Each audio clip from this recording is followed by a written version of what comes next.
Okay, I can't see how many people's in here, y'all, so we're gonna give it a few minutes. Hey, Carla. Carla's in here.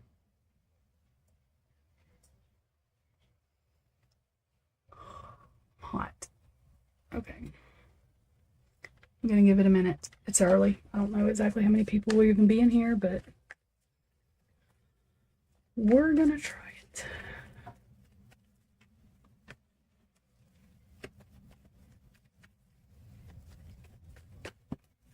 Oops. I'm trying to get these cards together.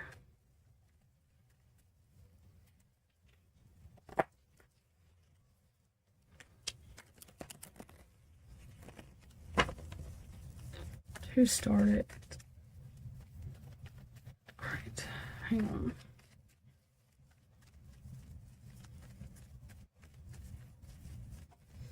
That's fine. Hello, hello. Anybody coming in? I'm just giving it a minute. That's why it's quiet, to let people come in. It is early. Oh, God. So I don't know how many people will, but I know I had questions on the readings I just did. One of them is what Maddie told Adam, which I've done a reading on it, but I'm gonna, there's some of those questions, and then some about the prosecution stuff, like what's going on for real. We'll see what we can get. I don't know what will come out, but we'll see. And I'll probably do Xana's reading after this live and post it this afternoon.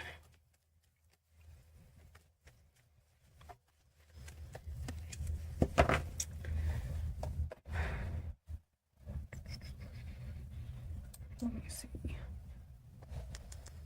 All these people, let me put this in the Discord thing.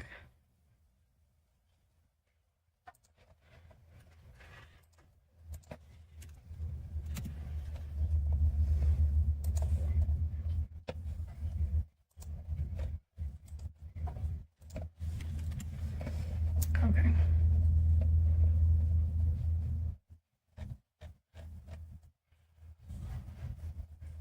Maybe that will help. All right, y'all, it's gonna be quiet just for a minute. I'm gonna give this like 2 or 3 more minutes, and then we'll just start. I told people to come in here with their questions, so we'll see if they do. I already have questions lined up too, so I did it all this time, just because it's so early that I didn't know who would show up and who wouldn't, but we will see. So I'm going to give it just a couple minutes, and then we will start. I didn't see any new documents. That there's some in the case file, but they still haven't posted, so I don't know. Okay, it's going to be quiet just for a minute, y'all.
Okay, we're going to start. I don't know how many people's in here, like I said. Let me turn my camera on. This camera. I am not going to be on camera, just the cards are. Oh, crud. Wait a minute. Can y'all hear me okay? Oh, that's not what I was supposed to move. Oops.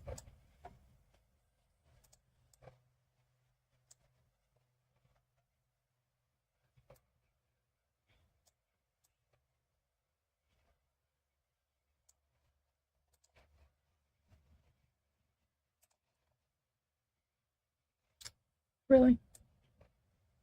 Okay, there we go.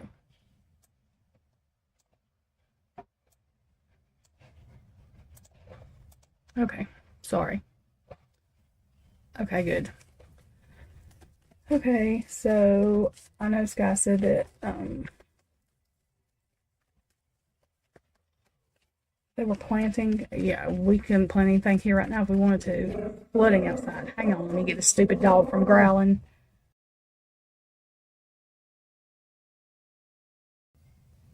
Okay, sorry, y'all. She's crazy. She growls at I don't know what. Hang on one.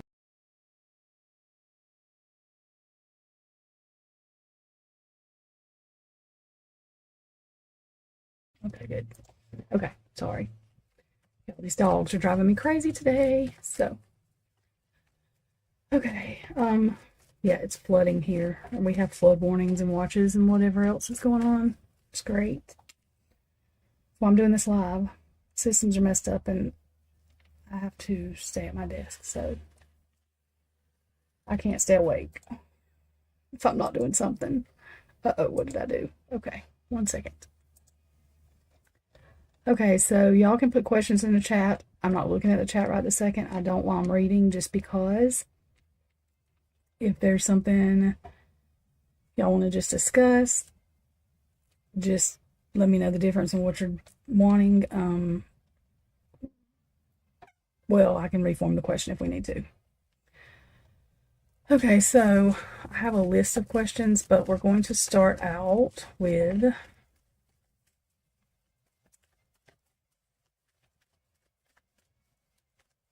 let's see.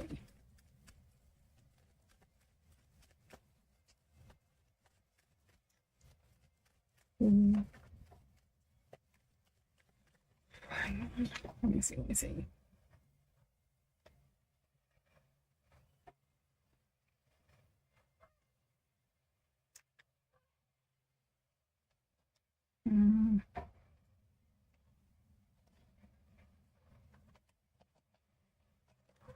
Hang on. Okay.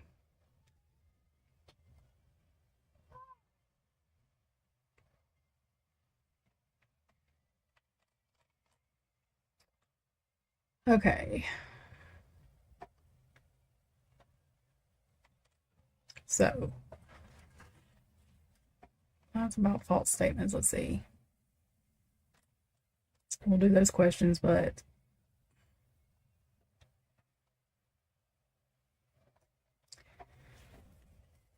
okay.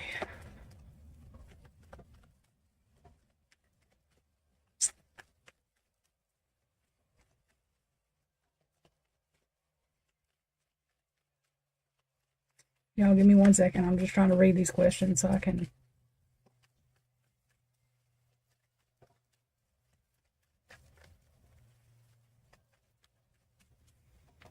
Some of these, like, we know the answer to already, so. Okay. Beyond the publicly stated motive, what do the investigators privately or really believe was the driving force behind this crime?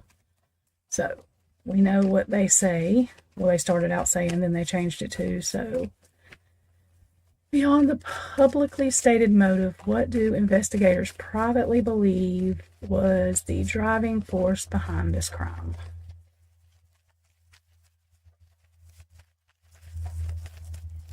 Okay.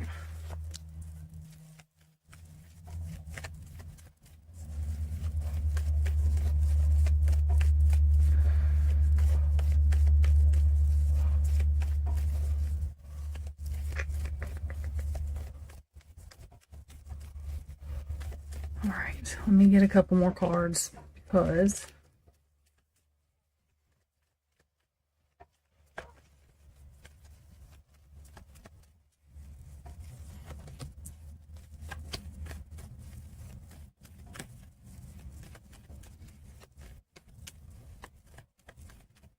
yep. Okay, we're going to get clarifiers, but I will state what I think, and all of this is alleged, not facts, my opinion. It's a tarot reading, so not facts, my opinion. Again, y'all, I'm not looking at chat, so I will look at it in just a second, but Page of Wands, Seven of Wands, and Three of Pentacles in reverse. This is going to be like a double-ended card, meaning money, and a group that is not wanting to be outed. Like, that's why I believe it's in reverse, because it's like a group that's not wanting to be outed. Page of Wands, Seven of Wands. Seven of Wands is defending. So it's creating a narrative or a storyline, a passionate story, creative story. I know we don't think it's either, but you know, they do, I think.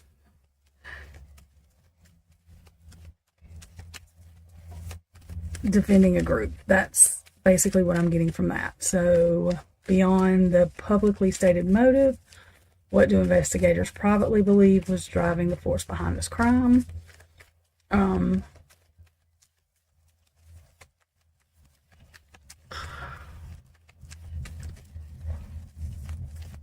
Why were they protecting the group? That might come out in some of these clarifiers. We'll ask that question too. That's celebrity upright, so that's like public taking it back. Gift in reverse. So when they said it was targeted, it's like we need to revert back.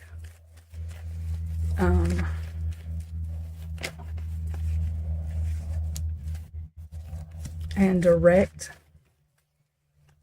the energy, run away from the statement that they had given, and direct the energy, direct the motive at something else. Of course, I mean, I think we all know what, I think there's a couple of things they were hiding from the group, or about the group. All right, let me look at chat real quick. Maybe if I bring up the right window. Hey, Jeff H.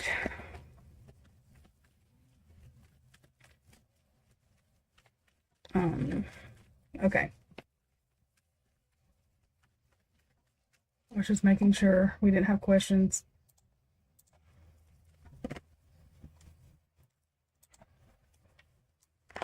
Okay. Whoops. Sorry.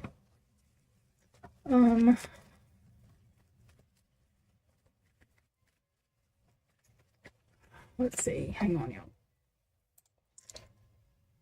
Why do I keep minimizing my questions? Okay.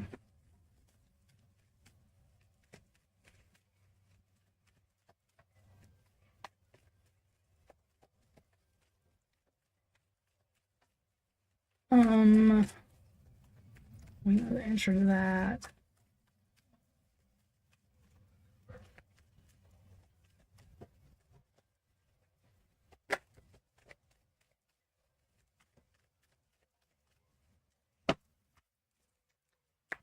Okay.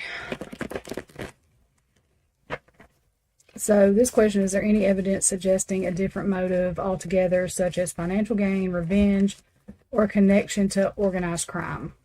Well, that's basically what we got. So what can we know about the organized crime aspect, the group aspect? Kind of leaving that open-ended. What can we know about that? That, of course, none of it's come out publicly, but What can we know about that? I know we all have theories on that. I'm just trying to get it to confirm. Hang on, let me get this dog. I'm fixing to beat the shit out of this dog. I'm telling y'all. Okay, sorry. Okay, so let me see. What can we know about that? I don't know how I formed that question now. I forgot. Missing that dog. What can we know? Well, the devil come out.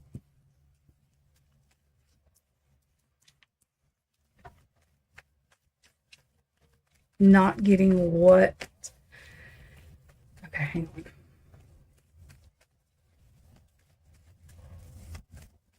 So what can we know about the crime? It was driven on something that there could be a couple of things, or it could be all of them. Addiction or entrapment, illegal stuff. The Nine of Cups in reverse, not getting what we wanted, like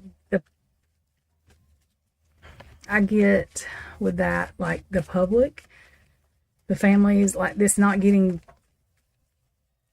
put out there right. It's not what we wanted, because most people want the truth, and that's not what's happening. Four of Pentacles, they're holding that close to them. They're holding that information close to them. And trying to drive the narrative a different way. Let's see. There's so many of these cards, y'all. I cannot hold them all in my hand, so I don't even try. I just grab some.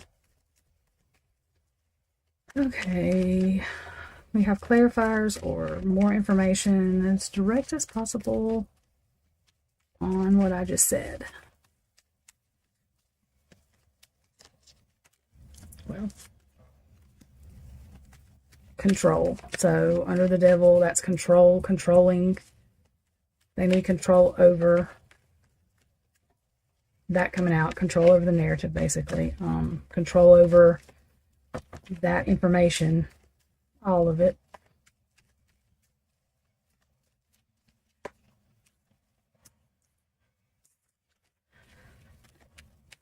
Body double, deep fake. So I mean, that can be involving fake people, involving fake narratives, manipulation, and no drama. Keeping the drama down. That's because it would cause outrage, especially at this point. Not an accident if we knew what the real assassination was about. Of course that card fell. Mental health, and the truth comes out. And those cards just flipped over, and I just felt like they were needed. Okay, hang on, y'all. Of course, I have to scrounge around to get this stinking card. I hate when they fall. I'm mad. Military, a whole operation. It's the whole operation of what's going on. Okay, I'm going to check chat again, y'all. Hopefully more people's going to come in here that has questions, so I don't have to. Well, I've already formed them, but.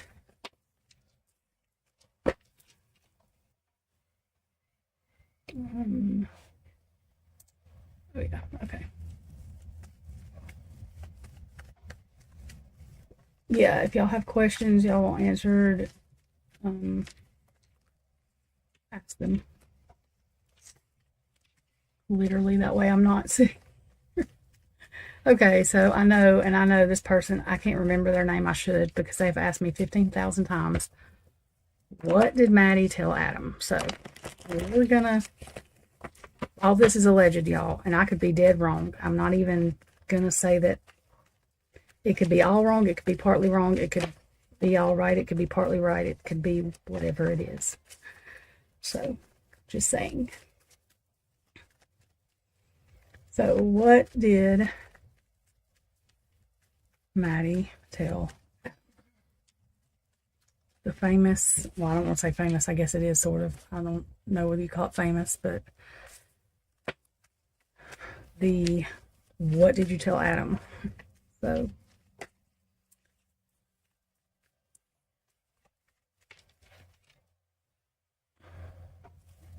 okay, that is, okay, hang on.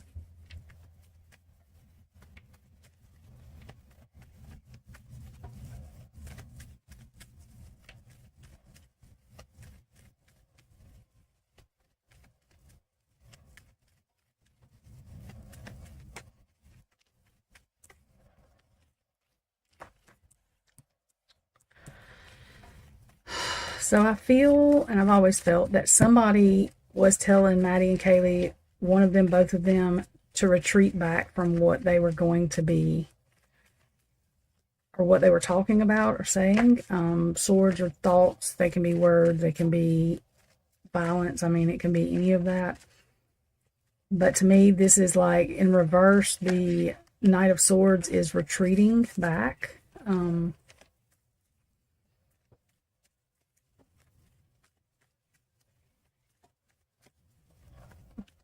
But this Ace of Cups is like,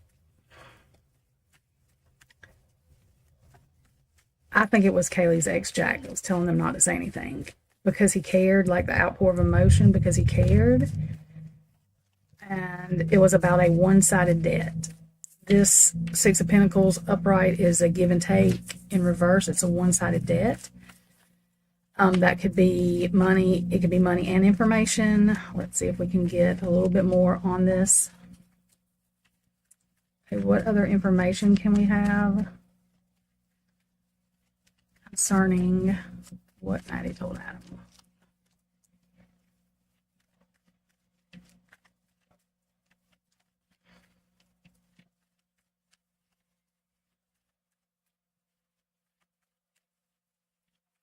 Trying to, let me get another card.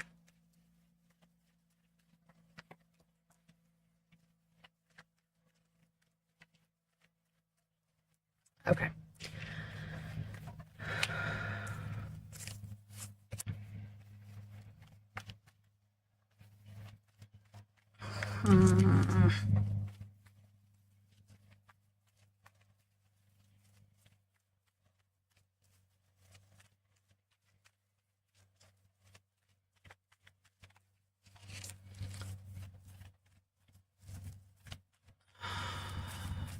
This card is like healing from betrayal. It also is giving me the vibes of she thought that he knew someone. Queen of Wands is like the most popular person in the room, or the most social, or someone that has connections that can get messages to messages is what I'm getting from this. So she thought that Adam could help soften some kind of betrayal.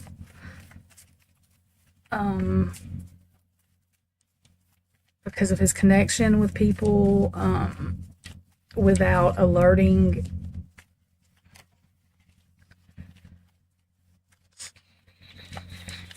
the wrong people. The Star card can be about drugs. It can be about the public,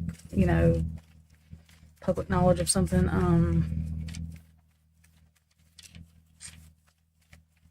Let me get a couple more cards and we'll get clarifiers. I'm not getting like direct answers. There's probably a reason for that right now, but it's some kind of information that Maddie thought that maybe Adam had connections to, that he could help.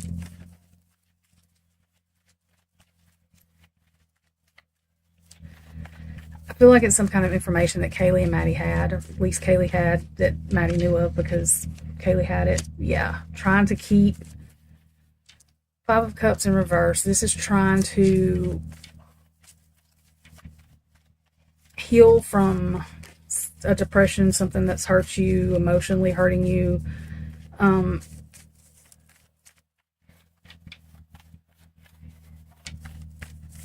So that's her trying to heal something that is highly emotional to someone. That could be their money, the give and take aspect, their operation, their whatever. Let's see. A heavy burden.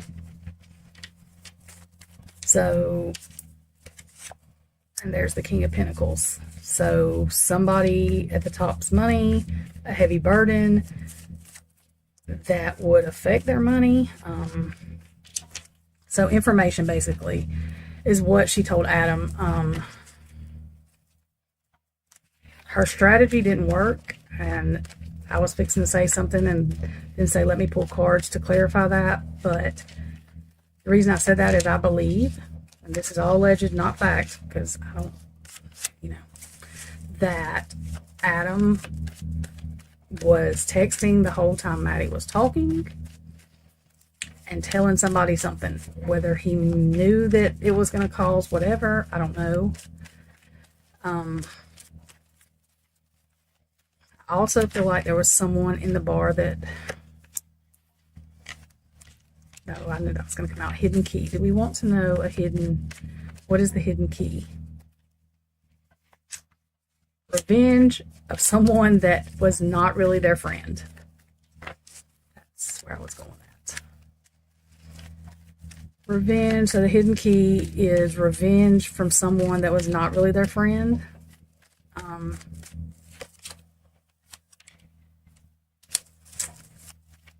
That didn't care really, didn't think about whether it would sink them, like boat in reverse, like whether it turns stuff upside down. And that's one of my drug cards too. One of the things, I don't think it was the only thing, was about drugs, and a connection to, and that's like a man and woman in the card. On the card it says grandparent, but that's like a connection if you see them holding hands.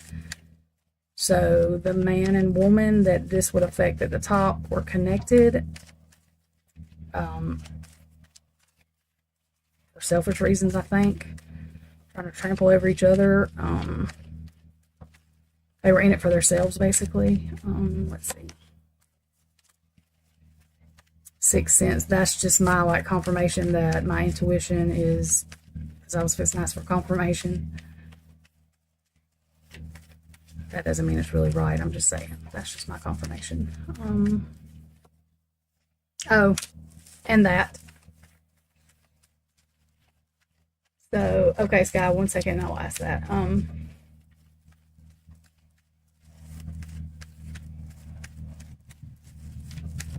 Okay, if who saw Xana and Ethan fight? I'm not sure who you're asking about. Saw them fight.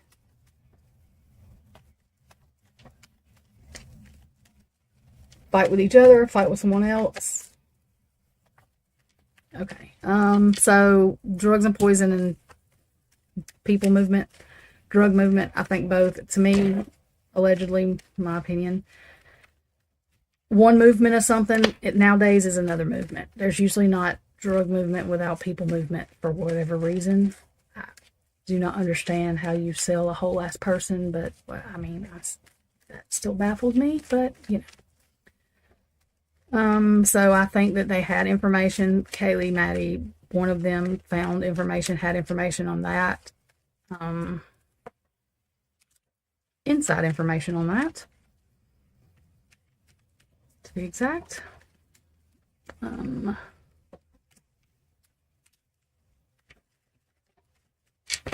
Egotism, so that's like, and it affected, that hurt somebody's ego along with their pocket, but their ego too, because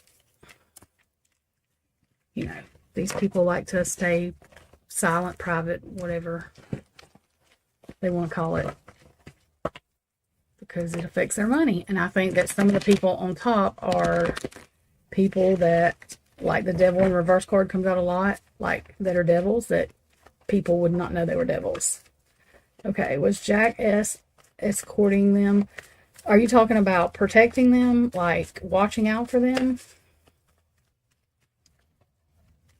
What was Jack S's, we'll do it like this. What was Jack S's reason or assigned job. I don't know what you call it. What was Jack S's real motive with the girls walking them from the corner club to the grub truck? That's how we'll ask it.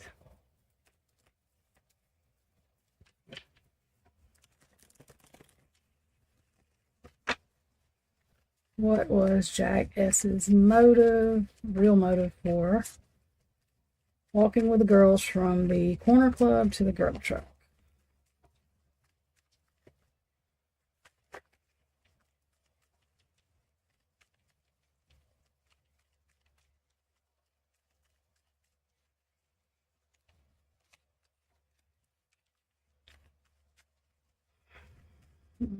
King of Pentacles, okay.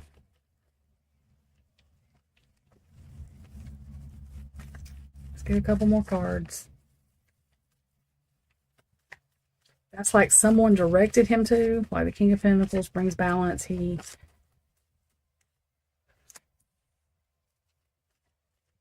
I think, allegedly, not fact, my opinion, and that card right there tells me this is like the nostalgia card. Jack, the other Jack. I'm not even talking about why I think he left the bar. Well, I will. I think he was sleeping with one of Kelly's friends. I think he was seeing one of Kelly's friends. That's just alleged, not fact, my opinion. But he was going home, and I think he was ill with the girls for one of them talking about something, or they were talking about something that the other Jack, Kaylee's ex, had told them not to be talking about out loud. And this is like Jack Jack, whatever his last name is, Kaylee's ex, asked this Jack to walk with them to get them to make sure they got home because of a disaster. One second, y'all. One second.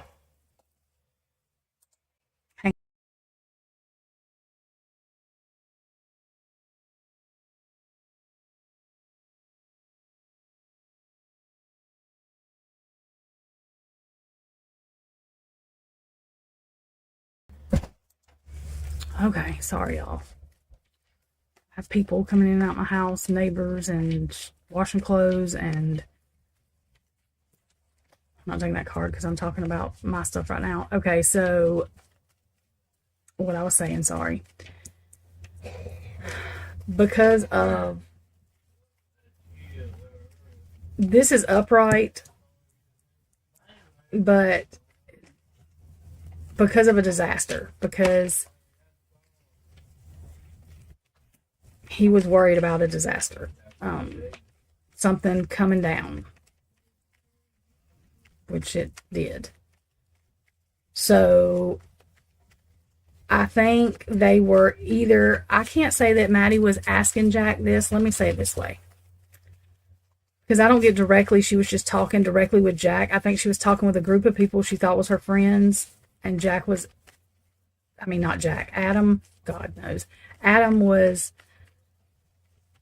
in the group of friends. And if y'all have looked up Adam's connections, I will let y'all do that, and you can make your own opinion of it. But he, in my opinion, allegedly, not fact, he did know people, and Kaylee's ex knew that. I think Jack S had some information of it, but I think that he was put in place to get the girls where they were going. And I think, and this is not talking about Maddie, because she was 21 years old, and sometimes when you're drunk, because Maddie's the sweet little girl, I think, until she drank, and that's when her attitude come out. And I think he was annoying them. In some ways, I think Kaylee thought her ex was having him there to watch over them for different reasons too, like to see what she was doing. And I think it annoyed him. I don't think they were supposed to leave without him knowing. And to me, he looked panicked. It didn't look like he was trying to go stab them.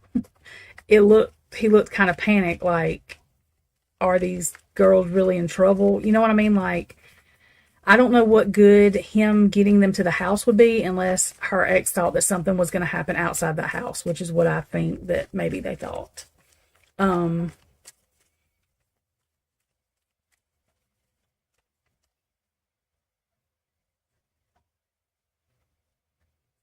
I think that the other Jack thought maybe with Ethan being there too, and there being so many people in the house, that they wouldn't mess with the girls. I do think they were all 4 targets. And I am starting to think that Xana may have been first, and this is the reason. Her aunt has always said that, and for a while, I was talking to Carla about it. I was like, well, how would she know? But how would she know is this, because if the same weapon was used at all, if Xana was first, then her blood, and I'm trigger warning, is going to transfer whoever else that knife was used on. So it would mean that Ethan and her blood was mixed. You know what I mean? Like, I don't want to go into gory detail, but... And it would make more sense because the person coming down the stairs, I think, may have been Kaylee. When Kaylee said, if this is at all true, that somebody's here, she could have ran down the stairs because she heard the attack on Xana and Ethan. And then ran back upstairs. But I think they were all 4 targets for whatever reason. Because if not, they left 2 of them alive. Why would they even go upstairs? You know what I mean? Like it. That's what Steve said too. Why even go upstairs? Well, I think they were all 4 targets. The ritualistic aspect of it could be they could know it. The people that did it. I don't really think they do. I think it's a spiritual thing for the ritualistic issue with that, and that comes with all of the frats and stuff that had been in and out of the house that have lived there before them even. This is what I tell people. I'm not getting into the whether sororities and fraternities are good or bad. I'm just saying that you conjugate up things when you're chanting things that you may not know what you're doing or conjugating up. You can YouTube that. And there's a spiritual aspect with that. That is my belief. I don't fight with people about it. Everybody has their own opinion. That's why that my opinion's flashing up there. That's why I say a million times, it's not fact, it's my opinion. So that's what I feel with that. And let me look and see if there's questions.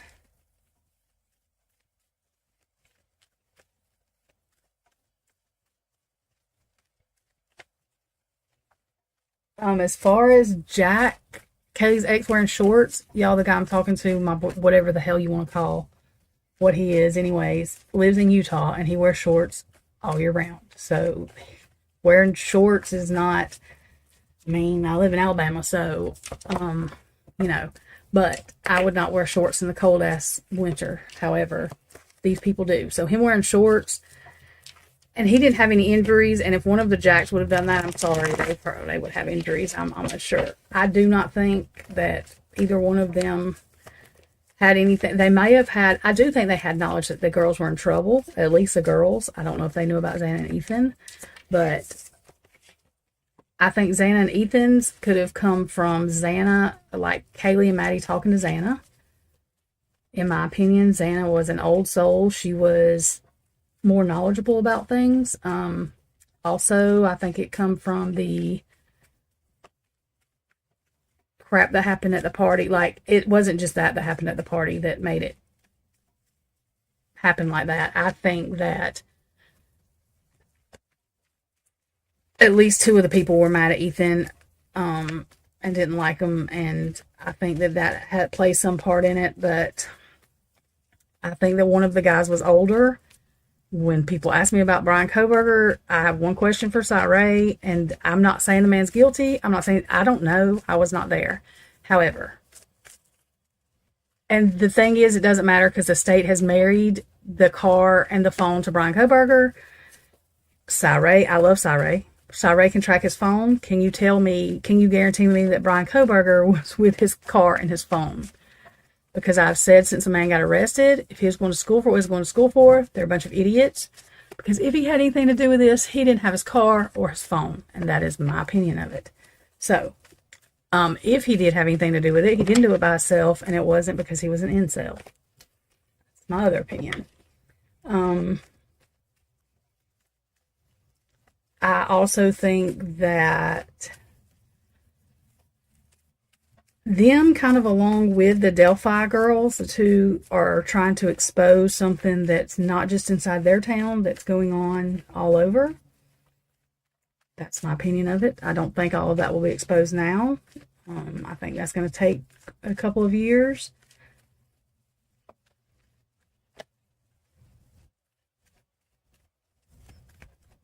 But those are my opinions of it. As far as the IgG, I've come in my head to think that I don't even know if they really even got DNA. I don't even know if they really made a tree. That stuff right there like drives me nuts, because now I'm just like, well, because they can't show any work, they're wanting to hide the person that was in Brian's family that they got the DNA from, and they can't do that really because Brian has a right to confront everyone. So do they really even have anybody related to him that they even got like, did they even really build this tree? Because even if they would have done it through whatever sources they weren't supposed to, they could still show work, like they would have showed work. So is the reason they don't have work is because all of that's crap. Yes, I know they went and got whatever out of the garbage can or had somebody else do it, but they're going to do that to make it look like, I mean, you know, I just wonder if they even have any, if they even made a tree, if that was even the case, if any of that was the case. The other issue is they did all that, but they can't build a tree for this blood DNA they have found. That's going to be a big issue. I mean, if it's not an issue with all of these, I don't know how law works, y'all, in all these different states. Even with the Constitution, I don't know all of the laws and what can and can't be done in court. I mean, I already thought somebody should have broken there and, like, did something because what's going on. And, well, that's in my head that people would actually do that, I guess. I don't know. But that's going to be a problem. But I also am looking at this like, there's no way they messed up this case that bad. They look like a bunch of idiots. Are they doing this on purpose so that Brian gets off? Because that's what it looks like to me. I can see corruption, but I can't even go down that route because it's just all absolutely ridiculous. Like this stuff is. The cash report is, I mean, I don't even know what the prosecution thought or how I'm so confused. And I'm still not saying that the man didn't have anything to do with it at all. I'm not saying he did before people jump. I don't know. All these people that know for sure, I'm glad you do. I was not there, so I do not know. I do not think one person did it. Ethan is what, 6'2", whatever. Like, that's ridiculous. They were not all asleep. I think Maddie was probably.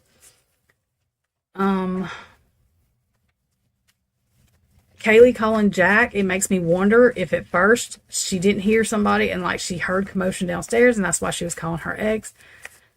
Because, you know what I mean? Like, I don't know. I think she was in her room. I think she went to Maddie's room because her phone died and she was wanting to call Jack. And so what I would do, God, Shaggy can tell y'all, if I want to aggravate somebody that's shitting back,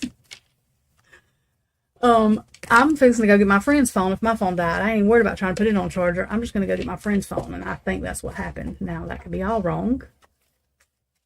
But if they were going to sleep in the same bed, I just don't think it would be Maddie's little bitty bed.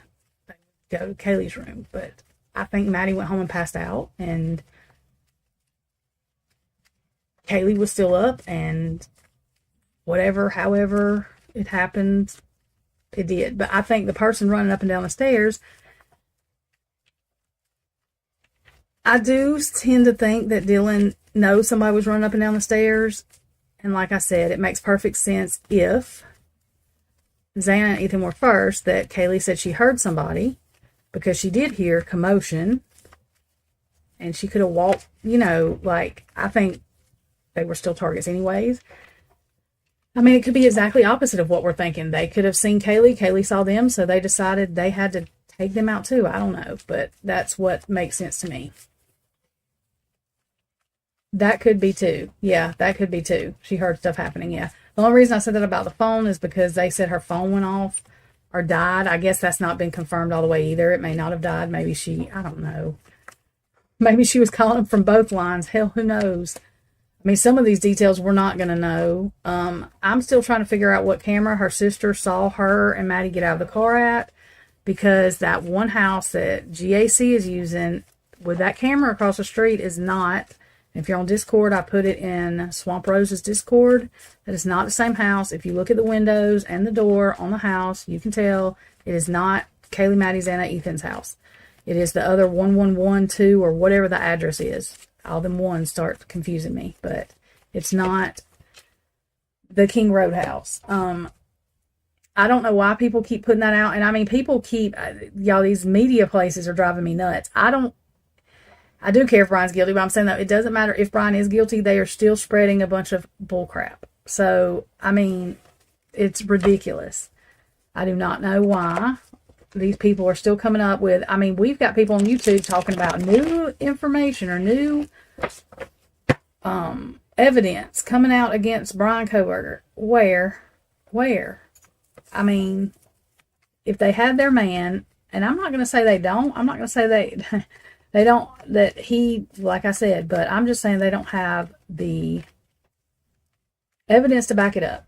And it's a circumstantial case because there is no, that we know of, on the regular web anyway, there could be on the dark web, there's no solid evidence, camera footage, anything of anybody doing this crime. So it's circumstantial, period. So in a circumstantial case in the United States of America, if you look at our rights, there is not whether Brian is innocent or guilty, because that can't exactly be proven with a circumstantial case. Is there enough reasonable doubt that he can't be convicted, or can they go above reasonable doubt in this circumstantial case to convict him? I don't see how any jury can go back after they get explained that if you have any reasonable doubt, especially in a death penalty case whatsoever, you can't convict him. Well, as soon as they hear about the other blood evidence or the other DNA that we just know it's male and it's not Ethan's and it's not Brian's, then it doesn't mean that he didn't do it or he wasn't there. It just means that there was at least an accomplice or something. Okay, so I don't see how any jury can actually find him guilty. This is my stance with people that think he's guilty. I'm friends with people that think he's guilty. However, if you are sitting here acting like the cops or nobody did nothing wrong, you should be ashamed of yourselves. Y'all should be very mad at them, because somebody can get off because their rights were violated. And I know we have people that are overseas that do these podcasts and don't. I think Harsh has the most knowledge of our rights, because I think he's looked at them. So he always mentions that, and he'll say that he don't know all of them. I don't know all of them, and I live here. I do know that you can have all rights to your kids and you still have to hire a lawyer to go enforce them, though. I do know that. So just saying. But some of the stuff people say kill me, because they have no idea. When they want to know, why does it matter if our rights are violated? Well, it matters because they should study more cases before they holler about something, because people get off. And they can't be tried again because of rights. So I'm not saying that people should think every cop is wrong. I'm not saying that every cop in Moscow Police Department is corrupt. I'm not even saying Brett Payne is, because I'll be honest with y'all, in my opinion, and it could be wrong, but Mallory has been there 15 years and all he wants to do is blame people. Brett Payne had been there 5 years. They made him lead investigator. He had no idea what he was doing, and he's done said that. He had to get help. Okay, so Mallory, though, should have known something, and he's trying to blame Brett Payne for shit. I'm like, are you serious right now? Because you're the forensic whatever, and you've been doing this 15 years. Brett Payne looks to me, and he's not there anymore. So, again, my thing is going to be, they're like, no, see, we got rid of the problem. The problem, I'm not going to say he wasn't a problem, was not just Brett Payne. Where the hell was his boss? Where was the people helping the man with a crime like this? Why is there 2 PCAs? Why is there so much discrepancy? Why is Mallory not saving his work and then trying to blame somebody else, which looks stupid because you're the one that does the stuff anyway. Why is there Apple warrants for something before he was even arrested in Pennsylvania? Or, no. Before they even had the stuff to get they shouldn't have even been messing with that stuff. And why does Google go back on Brian so long? Because that is all not okay. Because it didn't have anything to do with, it looks like they were searching to find anything and everything. Just like Ashley Jennings, poor thing, that makes my eye twitch. I cannot. I'm sorry. I have no reason not to like her except I want to slap her. Number one, whoever gave her bar license, if they watched the court case, they were hiding under the desk because basically she said, Judge, what does it matter if one of the officers got this warrant intentionally recklessly, basically lying. She didn't say those exact words, but what she was saying, as long as some of it's truth, as long as there's truth, I thought I was going to die. Anyway, and then the other thing is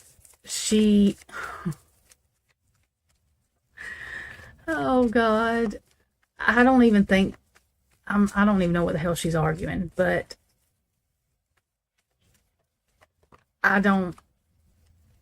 anyway. I don't understand. She signed a lot of stuff or did this and did that. As far as the judge that sent out the warrants, I don't know that judge. This is all alleged, not facts. It's my opinion.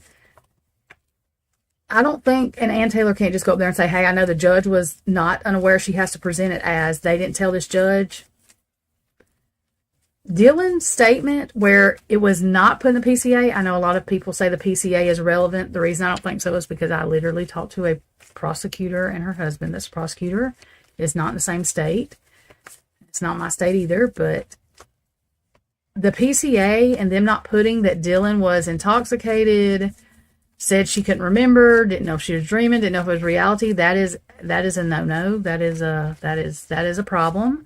The fact that Bethany's statement is not in the PCA is another problem because that can mean that the prosecution knows she has exculpatory evidence. That's what that means. Because I was like, how did they get out of putting Bethany's statement in the PCA? That's a no-no. Bill Thompson trying to say the PCA is irrelevant, that's why he's trying to say that. It is not irrelevant. And Bethany's statement not being in there can be a problem. It's going to be up to the judge. I'm not even sure if Anne actually fought about that. I don't know if that's I would think it would be a suppression thing. I don't know what they would suppress since Bethany, I don't know how that's going to work. It may be a pretrial argument, but it's going to be something because you can't just do that because they've said Bethany didn't have exculpatory evidence. Well, if that's the case, then why the hell is her statement not in the PCA? And it's not. So, there's a problem with that. Like I said, I don't know what they can do. And if AR's in here, he may know a little bit more about what that would be. The prosecutor I talked to, and this is a prosecutor that is a prosecutor, but not on the prosecution side because they're like, yeah, they think it's absolutely crazy it's gotten this far just because, not that they don't think Brian might be guilty, but because of the crap that's being thrown.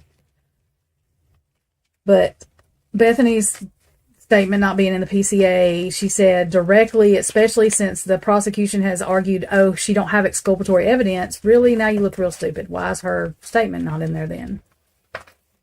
And that would be the only reason they wouldn't put it in there, really, right? Because that's stupid.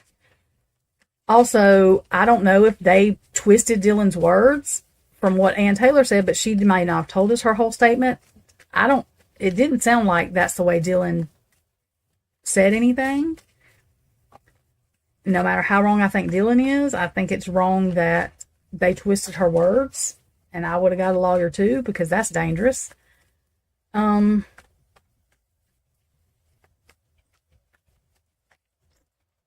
And it sounds like to me they bullied her into saying that bryankohberger on the picture lineup was the person, making her think that they were going to arrest her. And I think that may be why Bethany, actually, there could be a couple of reasons why Bethany thought she might get arrested. Number one, they didn't put her statement in the PCA, and if they're already twisting Dylan's words, then yeah, I might be nervous too.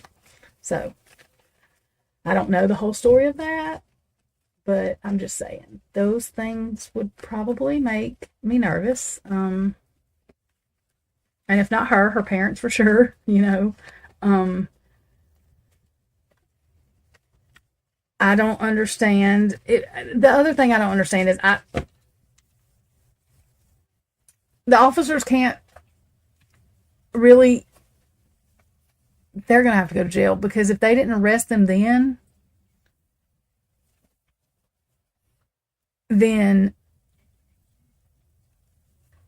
it's like they knew that these girls were awake texting because they used their phone for timelines. So I don't understand, but this is my opinion. There has to be a way that, and I don't know how they did autopsies, I don't know anything about that they can tell if any of those victims lived, how long they lived after. I don't know how they would tell that, but I'm sure in 2025 they can. And if it comes back that any of those victims lived for an hour or more, even 30 minutes or more, because as close as they are to help, then I think both girls should go to prison for the rest of their life. And that's just my opinion. I'm not saying death penalty, but I'm saying it's already horrific. It's already horrific. Kaylee's mama was right. The boogeyman. That's the definition of that. Men, women, whoever, scary. And then thinking about that, like, really messes with my brain. So, I think Ethan's parents, from what we know, is the only one that got a second autopsy.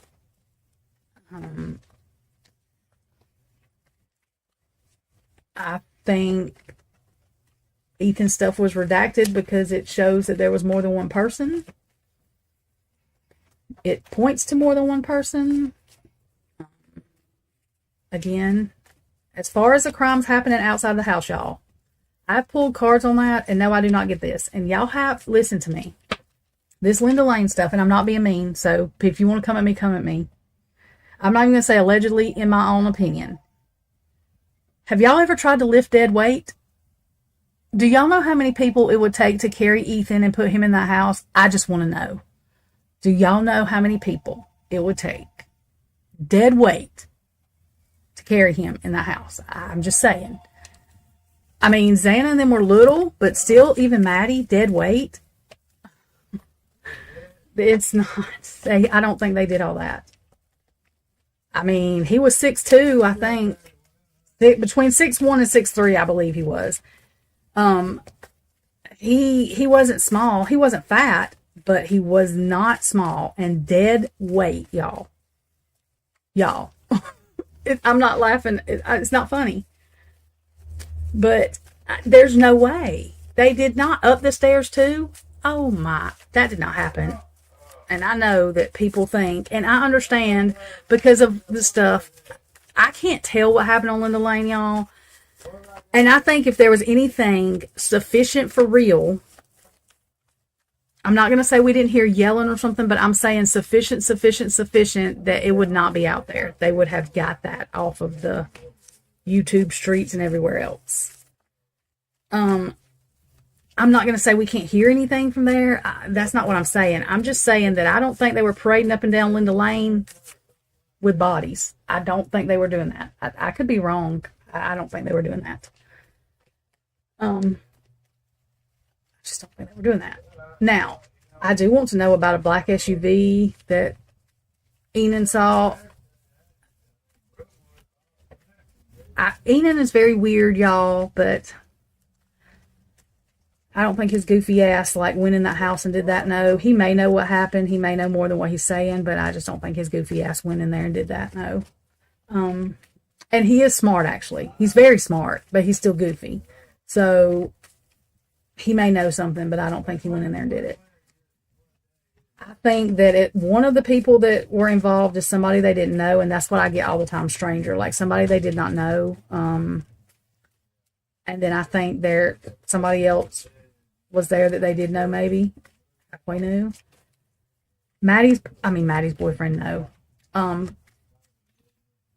Dylan's allegedly, I can't prove they were even dating, but whatever he is now, I get mixed things with him. I'm going to do a reading on him.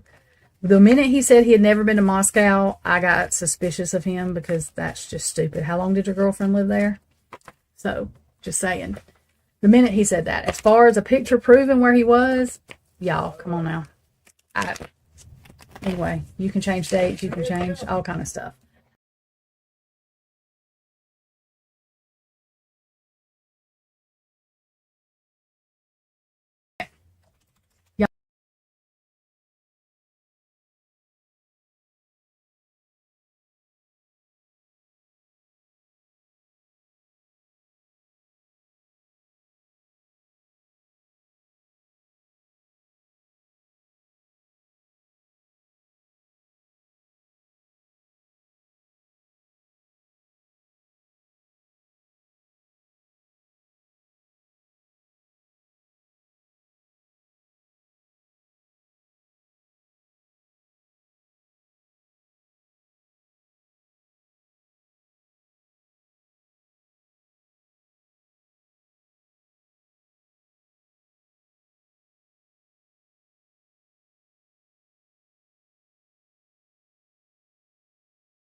Okay, sorry, y'all.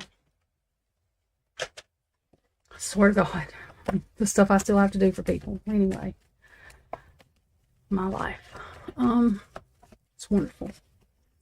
Okay, hang on. I haven't been reading y'all's questions. I was just talking and talking and talking to y'all. Okay, so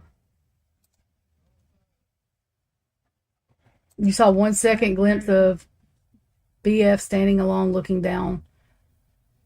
Lights were on. I do think that they were on, or I don't think she was drunk. I've never. Hang on. I'm gonna have to go let these dogs out 1 second. But I've never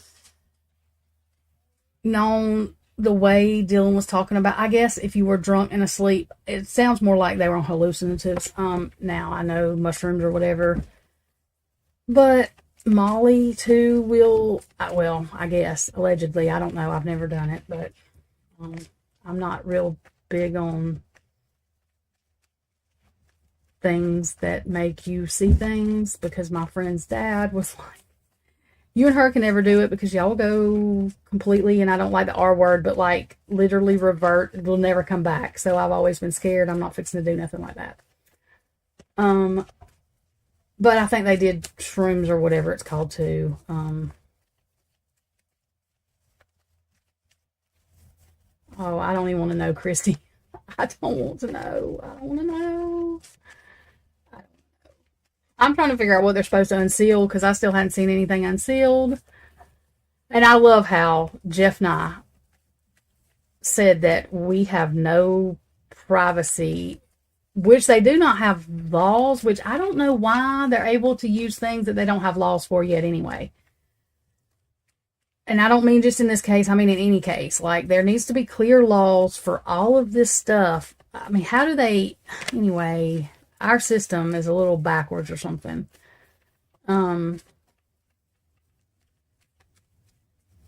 Yeah, that's Jeff. I'm just saying, untested DNA. Like, whoever wants true justice for these kids want that DNA. I don't care whose fault it is that it's not been tested. They want it tested.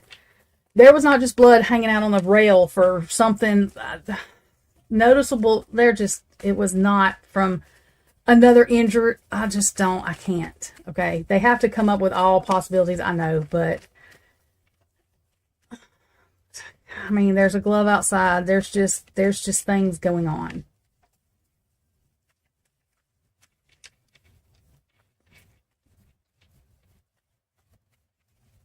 I mean, we know it's male, but they've said that it wasn't Brian's and it wasn't Ethan's. So whose was it? And like I said, if Xana and Ethan were first, and Xana's aunt, I mean, she should know that information. And my dumb self going, well, how would she know that? But the thing is, she would, because the blood transfer from one to another. And I do think different weapons were used, but I do think some of the same was used too. So it was mixed, and it would mix, like,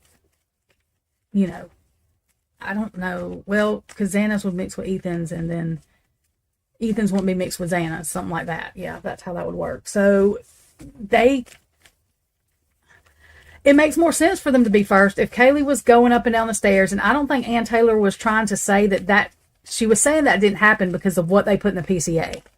Like, well, the way they said it was Kaylee and Maddie were first, and so they couldn't have been running up and down the stairs or whatever because they were gone first. But I think anntaylor was trying to say that was not right either. So, oh my God, the shower curtain is innocent. I am so tired of hearing about a damn shower curtain. If Bethany's testimony has anything to do with a shower curtain, I will retract what I just said, okay? If Bethany's testimony has anything to do with a shower curtain, and we know it's true, you know what I mean? Like, I will take back what I said. I don't think her and Dylan's stories corroborate either.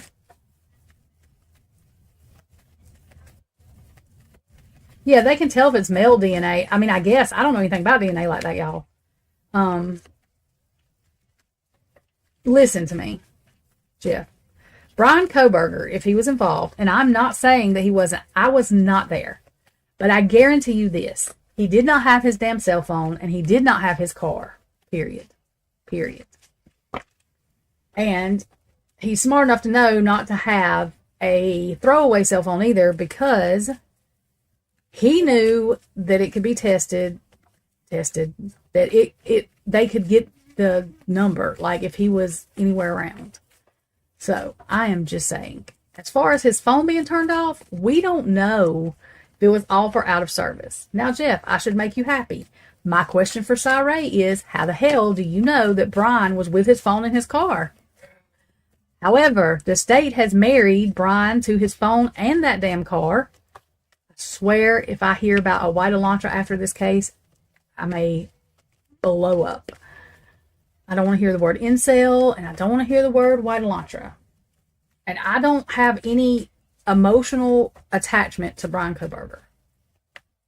I do to the 4 victims. I mean, if he's not guilty, I don't want him going in front of a fire squad. If there's anybody else involved, you can't put him in front of a firing squad.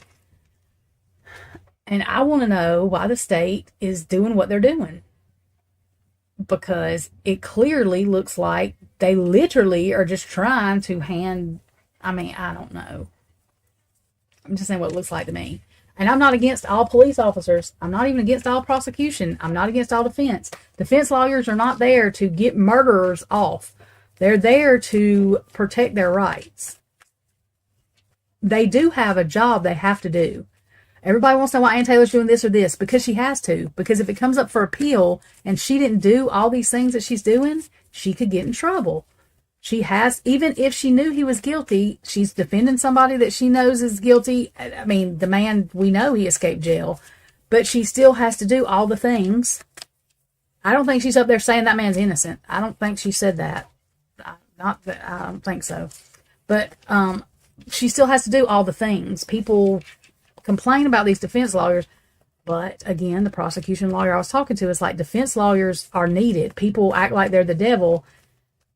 It would be bad if we didn't have them. And some people are not guilty. Everybody that gets arrested is not guilty. I mean, there are some that are, and there are people that, I mean, I'm not going to say that Brian's not able to sit there and be guilty, know he's going to get exonerated because he's not the one that left that knife shoot there. It could have been planted. He might know I'm not saying that. There's no way. The man's smart. He could be a lot of, I mean, I don't know. I don't know him. I'm just saying that this is a circumstantial case, and their circumstances look like shit right now. So if he gets off, I hope he's not really guilty, because that would, I mean, this is a mess.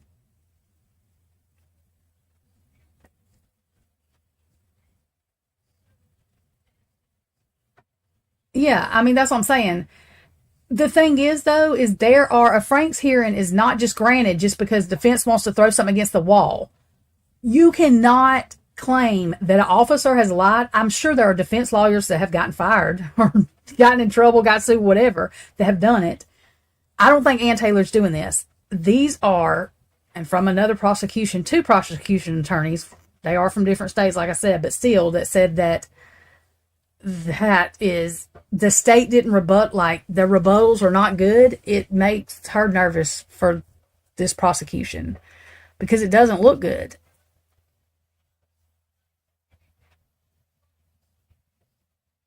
Yeah, that's what I'm saying. To me, Brian does look nervous sometimes, but not nervous as in, I don't know. I mean, if people think that he should yell he's innocent, that's not going to do anything. Pitch a fit in the courtroom.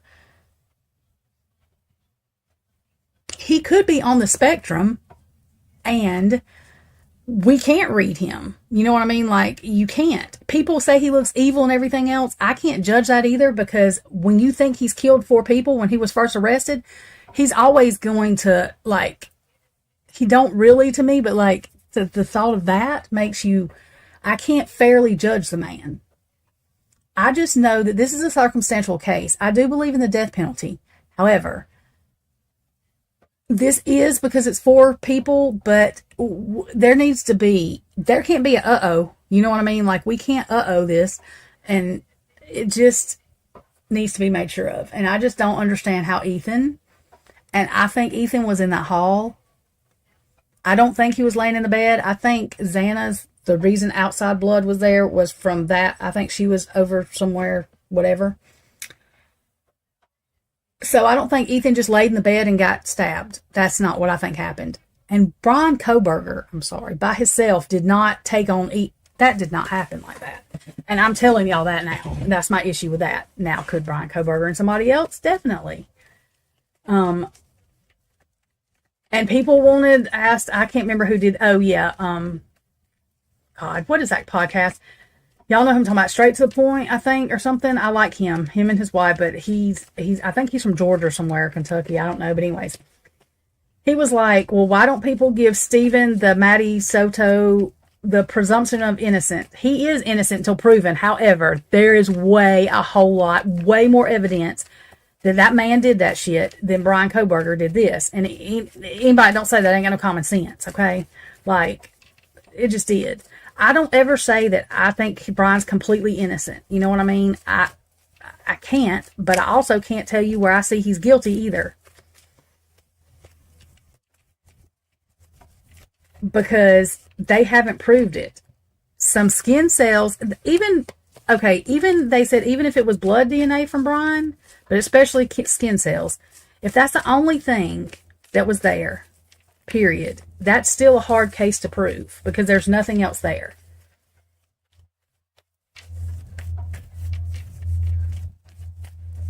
There's no connection to him with any of these social medias to anything. I do not think by any means that man just walked into a house that he don't know, especially with the way that house was laid out, to know what rooms you're going to. He did not. He could not. And wasn't there a map found on the outside of the house? I think Kiki's got that. Swamp Rose has got where, I don't know if we ever determined. But, and like I said, it could, I mean, the man could be all the way crazy. I don't know.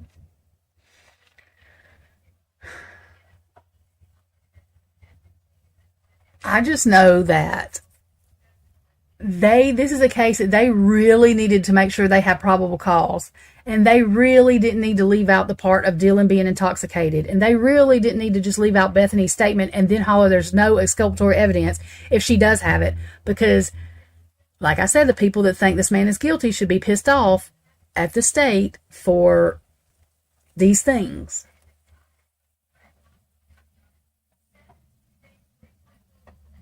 The thing is that Bryankohberger don't even have bushy eyebrows. But I don't even know if she said anything about his eyebrows, Jeff. That's what I'm saying. Like, I think law enforcement might have twisted some of her words around. But they surely did not put that she said she was intoxicated in there. And though she said that more than once. She said that in the 3 interviews she did. So they did not put that in there. And Dylan got a lawyer. I would have too if they twisted my words. And she did 3 or 4, but the thing is that should have been in the PCA. That is the first thing that prosecution attorney told me. She's like, that has to be put in the PCA. That is, you can't, because since she don't know, since she said she's not sure, you can't use that as a strong probable cause because she does not know. I do know that's true because I do know somebody that was being accused of something, and the person, the victim or the alleged victim, said that she thinks she was dreaming. She's not sure what happened, and they didn't even finish. They didn't even investigate it anymore because once that said, I mean, this is a different case. I understand, but I'm saying that once that's said, it's you. We have rights, and you have to have enough probable cause. Yeah, she thought she was dreaming or not in reality. She wasn't sure if it was real or not. And she said that multiple times. And I'm not blaming her for that. If that was the honest thing, great, she said that. But law enforcement should have put that in the PCA. This is what I'm telling you, Jeff.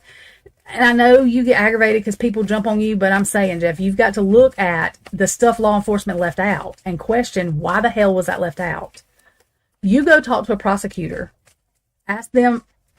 Tell them the truth now about what's going on, about what's been left out, about Dylan's statement, and then just come up with that. That's Dylan's statement, okay? That's Dylan's statement. Was the other stuff put in there? I don't know. What if none of the other stuff she said? What if that was just put in? I mean, That's scary to me. That's scary.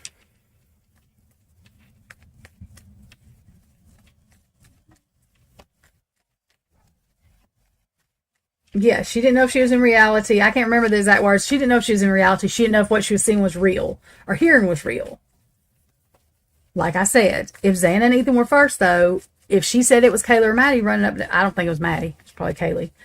It could have been Maddie. I mean, but I think Maddie was pretty much passed out. But that makes perfect sense that Kaylee heard something. That makes sense to me. If it doesn't to y'all, y'all tell me maybe I'm an idiot. I think I hear somebody, hears the commotion, goes down the stairs, sees what's going on, something, and runs back up the stairs. Somebody follows her. That makes perfect sense to me.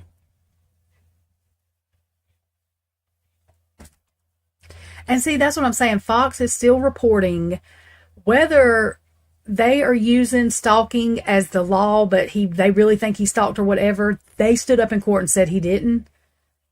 So, well, I used to think Maddie was first, but I think Xana and Ethan, if Xana's aunt's saying she's first and that they were told that, more than likely they know that because Xana's blood, allegedly, would be mixed in with Ethan's, but Ethan's blood wouldn't be mixed in with Xana's. You know what I mean? If Xana was first, that's the way that would work. Vice versa. Now, could one weapon be used on them two and one on Kaylee and Maddie, and it all happened?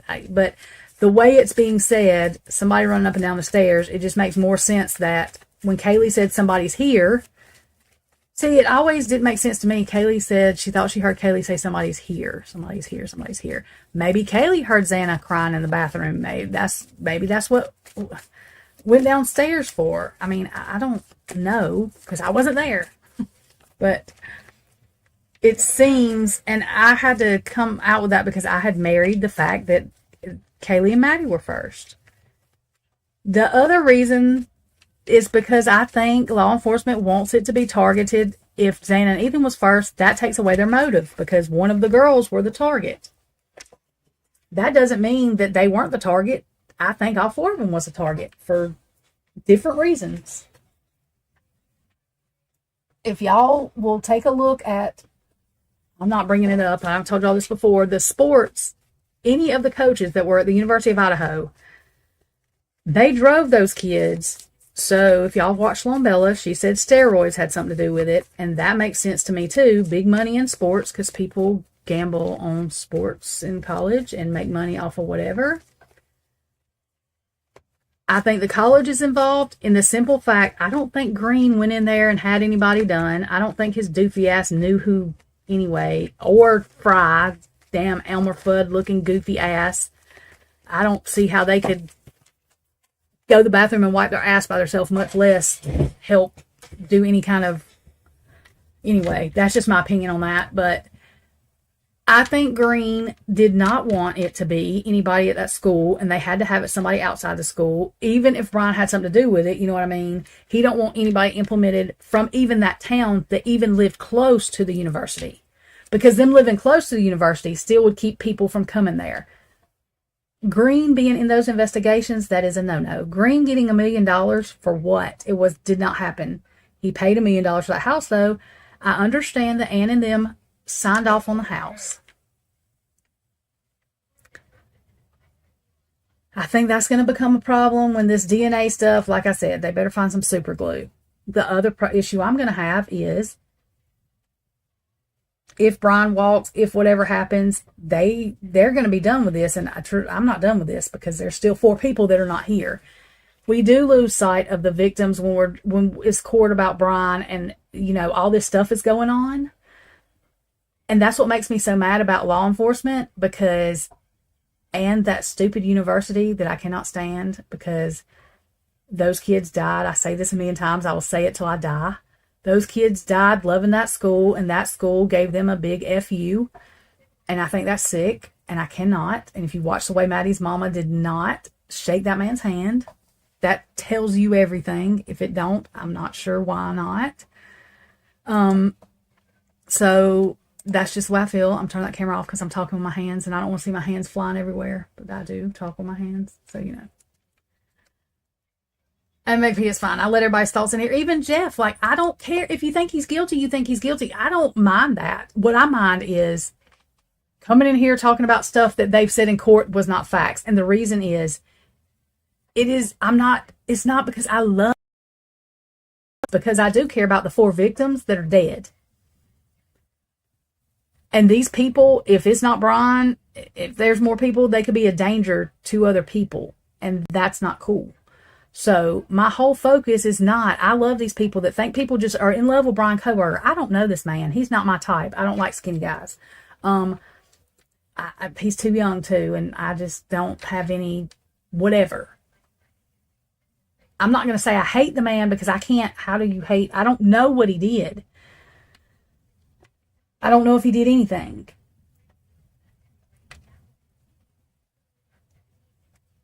And I love Cyree. But still, you can ask Christy and everybody else. My first question for him is, how the hell do you know? And I know the state married that, but how do you know that he was with his phone in his car? That's all I want to know. And I guarantee you, Cyree's going to tell me, well, I can't tell you that, but the state has married the car and the phone to Brian. So that's that.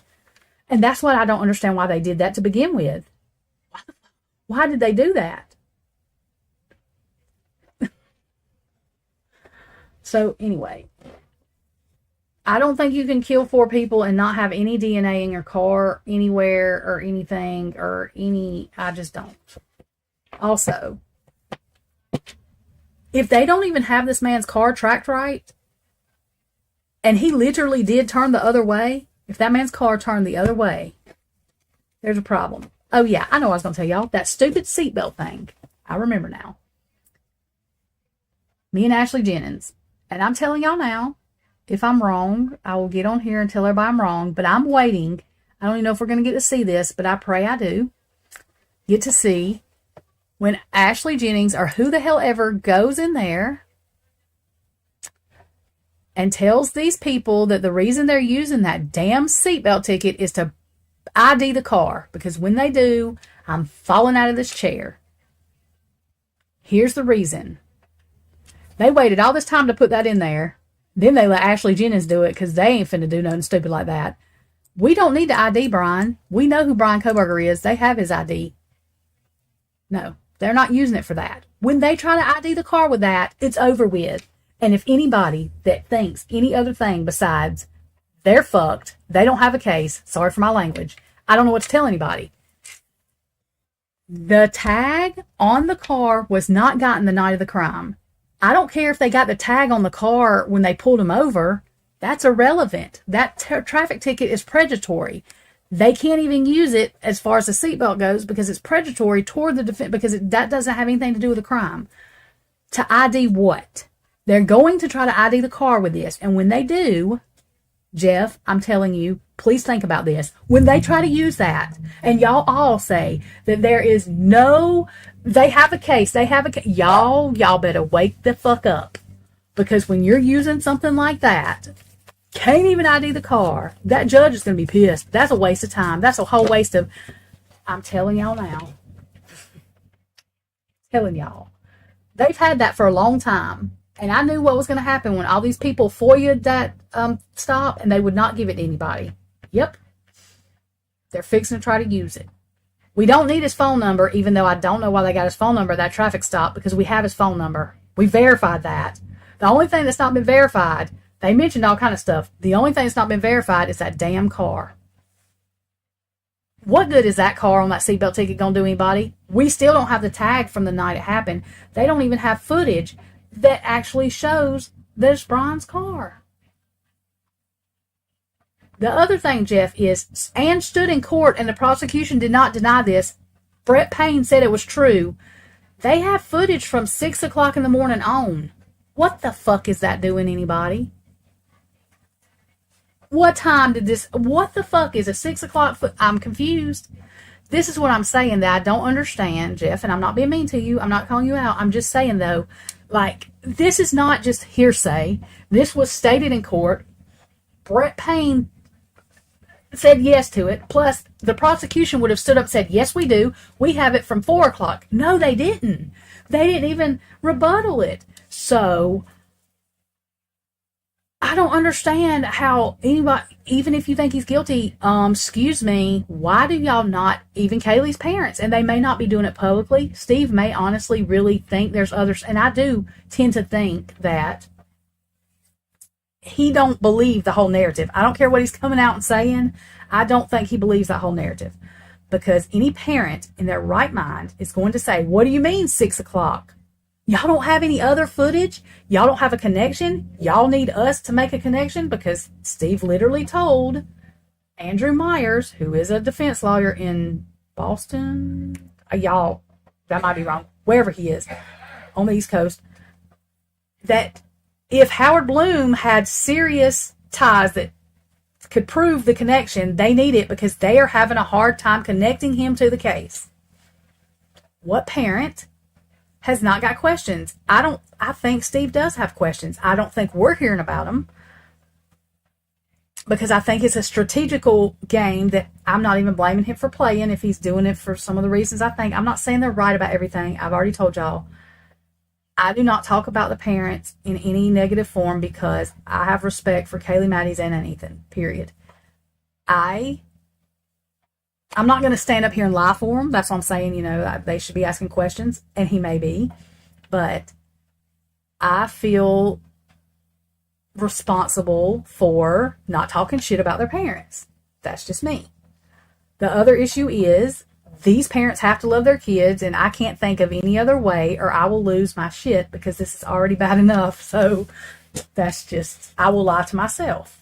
I do think Steve loves his daughter. Like, does every parent do everything right? No. Hell no. Hell no. Hell no.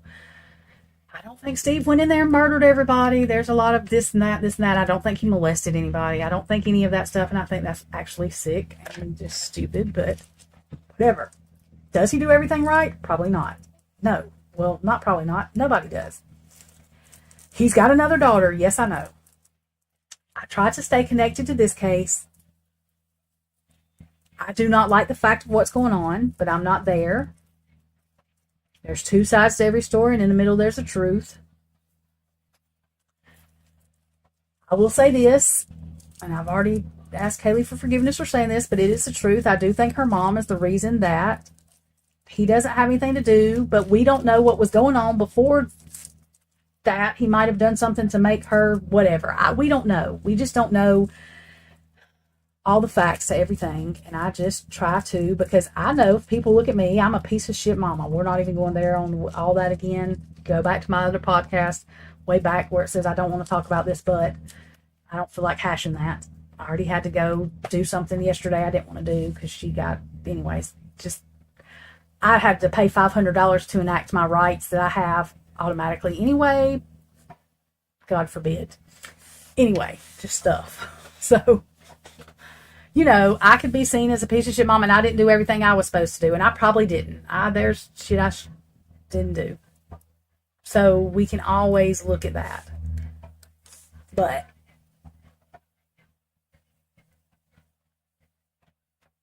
what is this person talking about? What? Who was carried in, and how do we know this? And I'm not trying to be mean, Anthony. Please say, in your opinion, not fact, because we don't know this. I have a hard issue with all these people being carried in. And I'm not being mean to you. I'm just saying that I don't know how we know this. And if you know this to be fact, please don't say it on here. Please, for God's sake, call Idaho. Because, like, that's, and the reason I'm saying that is because that's triggering. And if any parent, not that they're going to come in here, I mean, I don't expect them to, but if anybody's related, if any of their friends or something, that can be triggering. And we should be saying, we think, we whatever. If you haven't seen pictures of it, you know what I'm saying, because that's just, I'm not sure. And I'm not being mean. You can say whatever you want to. We just need to make sure we're saying allegedly, because there would be, they couldn't clean up that much blood. That's just if they carried Maddie in, they damn sure didn't carry Ethan in like that. They would have had to have dead weights a lot. That's all I'm saying. Okay. And I'm not being mean. I don't have a problem with Tommy Jude, but please do not come in here repeating anything. God forbid, please don't, because I will lose my ever-loving marbles. I cannot guarantee that he's not correct. I can almost, though. And all of that stuff, I cannot do. I do not have a problem with Tommy at all. I just cannot do that. Because even if somebody told you that, we're not getting on YouTube saying that shit. You go somewhere and tell somebody first. Because I don't give a shit about no money or anything else. I'm sure Idaho, Green, whoever has a target on my back, and I'm good with that too. Because they can't kill my spirit. But there's not enough money in the world that I could ever make from knowing some kind of fact that would help get these kids justice that I would try to make. Because I'm not. I just can't. Because in the end, it is about these kids dying in a very more than traumatic, awful, just scares the shit out of me. And when I connect, I don't connect to find out what happened, because even though I want to know, I can't handle, I know enough to flip me out enough. Whoever did this, whatever possessed somebody to do this, this is not shooting someone with a gun. This is literal, like, rage. And you mess with somebody's money, and that's what I'm saying. People say, oh, it had to be an ex-boyfriend because of passionate. If you mess with my ex-brother-in-law's money, he might do worse than that. I'm just saying. He don't have to know you neither. So, like, people do things for different reasons. Like I said, when I talk about drugs, I do not think Kaylee and them, and I know some people might, are on the street corner selling crack. That's not... I don't even think the main issue of them going out had something to do with drugs. I think it had to do with information they knew about things. I don't think there was a tunnel inside their house. However, there are tunnel systems all around their house. It doesn't have to be in their house, and I'm not going down the road of some of the other people, and I understand that. I'm saying I don't think there was one inside the house. I do think there was other ways for people to escape if they needed to. I'm having a hard time with a car being involved directly pulling up anywhere close to the house. So why didn't the cameras catch somebody walking out? I wasn't there. I don't know. I do know that these things we've heard from the beginning, whenever we're like, well, we don't know if that's fact, and the police were saying, no, it's not, is coming out to be a lot of fact. Like the stuff that was said about Dylan. Just like, if y'all remember, Dylan's dad come out and did this whole article about how she was whatever, and the next weekend, her friend's mom post pictures of them partying, and literally said, JLR did the thing on it. She took it down, but literally said, Dylan don't know what happened because she was intoxicated. Oh, nobody... Guess what? That woman was right. That's exactly what Dylan said, too. She don't know what happened. But Dylan was freaking out about her taking that down, probably because she knows... Well, she knows what the PCA says, so her lawyer probably was freaking out about that, too. There may be more than one... There may be a couple of civil cases in regards to this, because I'm not exactly sure, but I would think Dylan could sue them if they falsely represented her statements. I'm not sure. I would think you could. You can sue for McDonald's coffee being too hot. Why the hell couldn't you sue for that? That's very dangerous and very, So, well, it's also making the state enough money. You know how much money it's making the state? But Ann's not the only lawyer that gets paid like that. They all do. I mean, Ann should make enough money. It's a lot that she's got going. Plus, she's a attorney that they gave her the case. She had to pretty much take it. So But the state always, they pay, I mean, the state's making money too. So is the prosecution team. And if the prosecution team is wasting Idaho taxpayers' money with this shit that they're doing, they're costing people money too, more money. So, you know. And see, all these things that people say the defense is delaying, the prosecution just put something in to delay something. Something they're supposed to be given, something, and they were ready for trial last year, remember? Shit, they ain't even there delaying stuff. What are you talking about? I'm not going to say the defense hadn't had to delay stuff either. I think there's reasons on both sides that are granted and should be granted for delays, but for Bill Thompson to say they was ready to go to trial last year, they're not ready, it doesn't look like.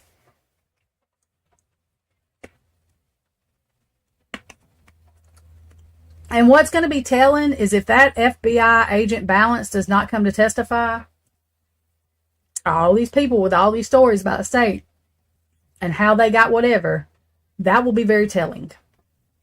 I don't think the man is. He could, but there's going to be some circumstances, because I've watched him testify, and like Cy Ray said, he knows what he's doing.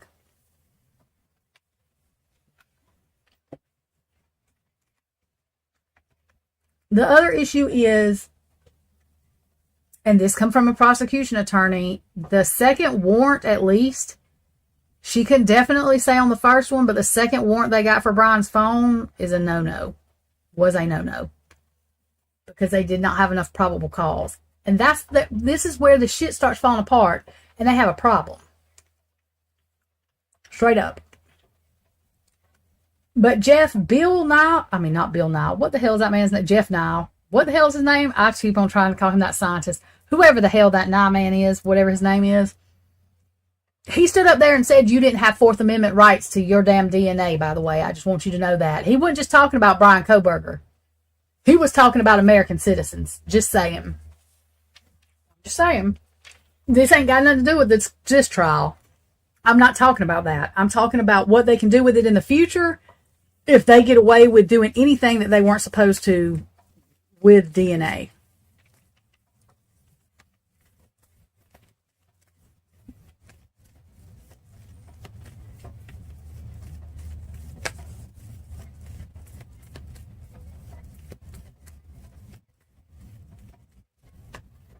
He texts anntaylor? Wait a minute, Meg. Wait a minute. And I'm not calling you a liar, nothing else.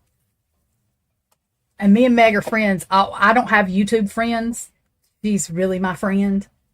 But I'm just going to tell her what I told this other guy. How do you know that, Meg? That if he takes anntaylor, holy shit, Jeff. And Jeff, I know you're smart, and I know you play devil's advocate, but I'm just saying, like, for real, dead ass serious, like, all the way serious. You have to see where something is. I'm not saying to be against all law enforcement. I'm not even saying to say they were corrupt even. I'm just saying you have to see where something is something is something. I just don't understand. I know people that think he's guilty that think something is something is something. I'm just saying.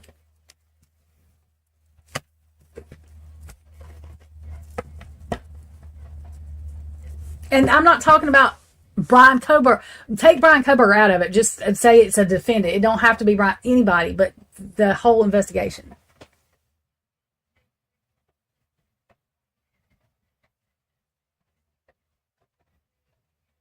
She did put her hand. I don't know what time y'all are talking about. She did put her hand on Brian's shoulder one time. Yeah, she patted his shoulder. She put her hand down and said that Brian. I can't remember the exact words, so don't quote me. One of the times she said Brian is innocent. There, I promise you, she really did, Jeff. Because I was like, I thought she'd done knocked him out, really, because she did it so hard. I was like, holy shit, did she knock him out? I think she was trying to make a point while she was doing it. I do believe that she really thinks he's innocent. I mean, and he could be guilty not telling her. Like, that doesn't mean that he told her. I don't think if he told her he had done anything that she would be saying that. I think that the way this case looks, a lot of people think he's innocent.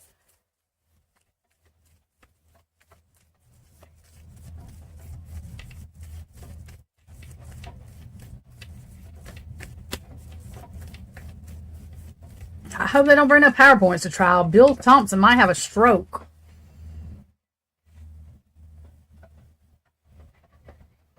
But if I was Bryan Kohberger, I'm telling y'all now, I would not be doing a jury trial.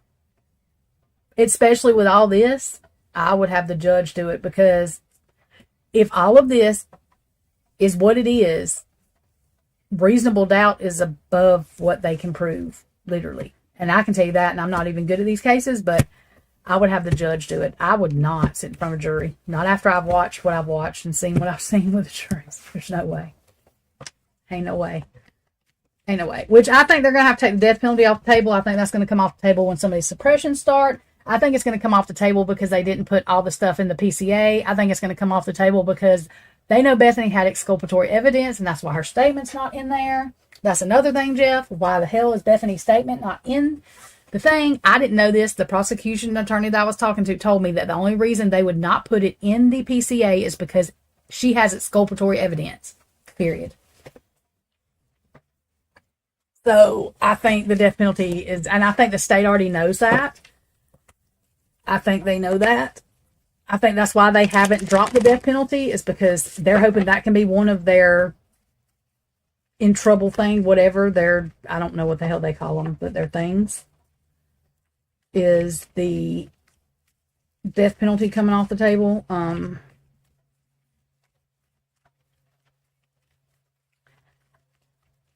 Now, when I was talking to her about the way they went in the house, see, the other thing is, like she said, if they're still calling this a green leafy substance, then they have not determined that it was weed, because they would literally be calling it what it was by now. They're still calling it a green leafy substance, so I'm not that she's even like, I have no idea why they would still be calling that, because I'm the one that said that to her. She said, they're not calling it marijuana now? I was like, no. She's like, something's wrong with that, because they would not be calling it a green leafy substance now. They would be calling it what it was. I'm not real sure what he was doing, but if he had on some yellow kitchen gloves, I can't. I do not find this case funny. These 4 victims, I do not. We do have to find laughing points, and believe me, I tell the 4 I'm sorry. I'm not laughing at them. They know that, but still, there's nothing funny. You just have to find, because if not, then I would lose my brains. If he was standing in that if he had kitchen, I can't. If he had yellow kitchen gloves on, I don't know. Was he washing dishes?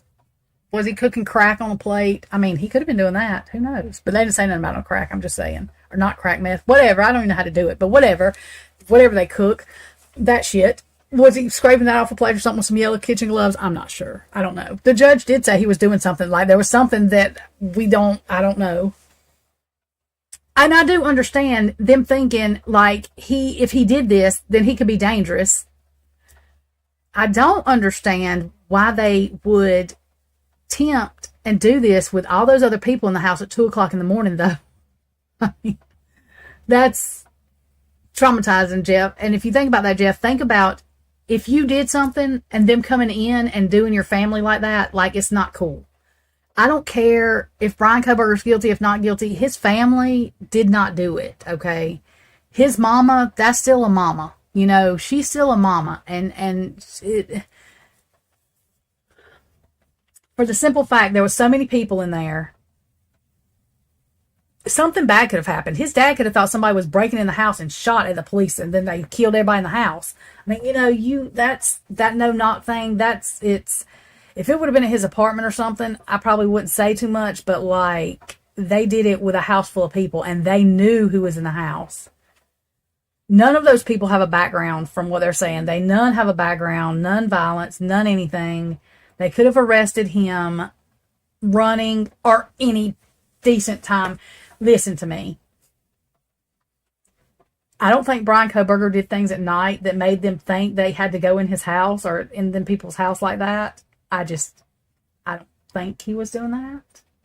But if they really wanted to catch him, if they thought he was drug dealing, the best thing would have been to catch him when he had all the drugs in the car going to drug deal. Don't you think? That would have got them some more charges and made it look better. So I don't think he was doing that either, or they would have done that with their green leafy substance. I mean, just saying. See, my mama, that's the whole thing. And the fugitive thing, they let him leave. He was not sneaking around running, dodging cops. Like, they let him leave. They followed him. Not sure.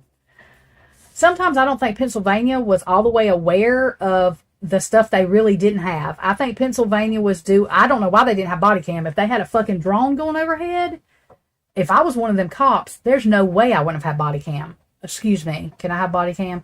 I would not work as a police officer without body cam. Do you know what can be said about you? Do you know you could lose your job? You could lose your life. You could lose everything. They might say you molested a kid when you went in to arrest somebody. You ain't got a body cam on. They could, I mean, you don't know. Shitting me. I would have body cam on. And if they didn't have body cam on, that's suspicious. But they had a drone overhead that Payne can, I can't. Why would Moscow request somebody record that?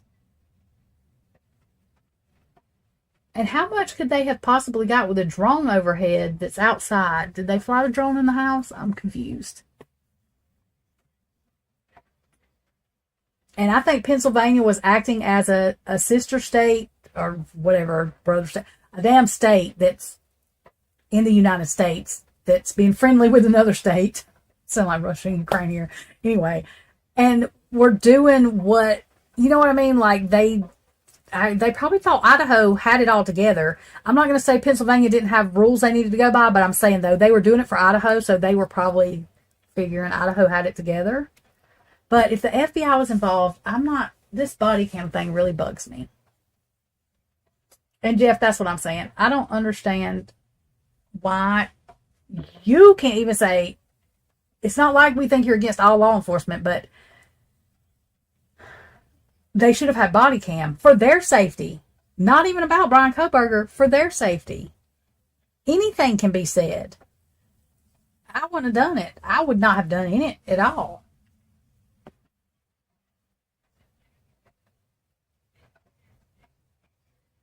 Oh, no, I think the cops would have rathered a Brian Laundrie situation for him to take himself out.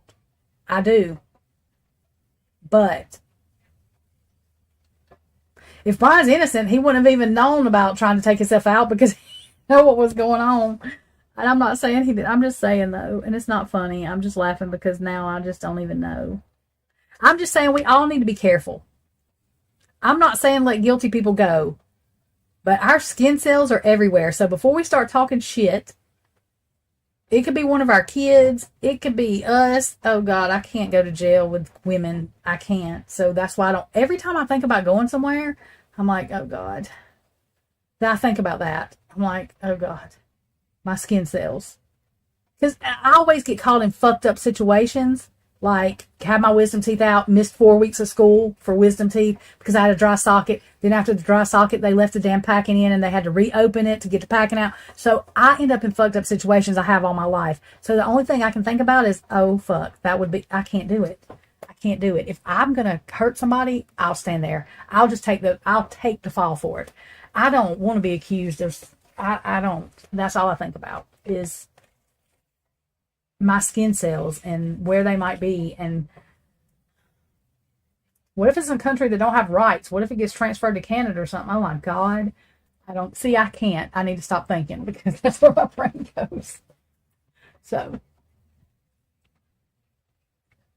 Because they said there wasn't body cams, Jeff. They said that in court. Jeff, where are you at with court? Where are you at with court? Like, I go back and listen to it 5 times to make sure. They said there was no body cams. Payne said that, I think, at least twice. But in this last hearings, whichever one, whatever day, I don't remember. But because anntaylor, or at least Alyssa Massow, that woman, yeah, asked. That's when they were talking about the drone. She said something about, I don't know her exact words, Jeff, but something about there was no body cam, but there was drones used. There was. He said, I don't remember how the conversation went, but I do know that there was no body cams, but they used a drone. Yeah, that Kopaka thing is really, but see, y'all, I saw a video and I cannot find it. It was scrubbed, where Brent Kopaka, right after this happened with him, was standing on the second floor apartment, hanging off that balcony, saying, they're trying to frame me for killing those kids. Swear to God, on everything holy. I don't have the footage because I didn't realize everything that was going on. I didn't even link that together. I didn't even link what he was saying together to the Idaho thing. For real, right then. But I wonder if... That's what I'm saying. When I talk about Brian, I'm not saying he had anything to do with it, but I wonder if they were, because his phone was also reset, which is real weird. And the way they took him out was absolutely ridiculously weird as F. Because usually you would hear a SWAT team fighting with somebody or something going on before they did it. It was all quiet, and then they just shot and took him out. So I'm not saying they did anything wrong. I was not there. I'm just saying, in my opinion, it was weird as fuck. And I'm not saying that man had anything to do with this. I am saying that he was screaming from the thing, saying that they were trying to, I wish somebody else, so I don't feel so crazy. But I swear to God, I know I saw the footage. Because when I went back, when I was realized after, I was not thinking of, I did not connect that with the Idaho thing at all. Thank you, Meg. I don't feel as crazy. I swear. And it was Brent, not the Brent that they try to make Brent, but the real Brent from the picture his parents put out in his Facebook thing. That was him standing on that porch yelling, they're trying to frame me. I just wish I would have put it together so I would have got the video, and I didn't because I'm an idiot, I guess. But I didn't get into the Idaho case at first. I was trying not to. It didn't take long because before Bryankohberger got arrested, I did, because I knew what was going to happen. I have mourned kids that I don't know a bunch of nights. That's why when people try to say that I don't give a shit about them, I come unglued, because their pictures hang up with my kid's picture. And I would go so they could be alive. Like, literally, that's how I feel. I don't know them, but I feel like I do, sort of, kind of. And they're kids. I don't care if they were 20 and 21. They're kids. She's kids, not children, but kids, still young adults, young adults. So whoever did this, and if it comes out to be Brian, and it is Brian, then yes, I want him to be punished. I'm not in love with Bryankohberger. I love that people say that. Jesus Lord. If you ask Crazy Jen, though, I tried to break his ass out of jail, and I did not. Let me repeat this here. I did not. I'm in Alabama. I did not. I had no intention. Jesus Christ. And all because I asked her for a letterhead. The college literally come out. The news reported it, that they were not giving a statement. This lady said that they did. She had it. So I just asked her for the letterhead, the letter printed on letterhead, because that's how colleges do things. And she lost her mind on me.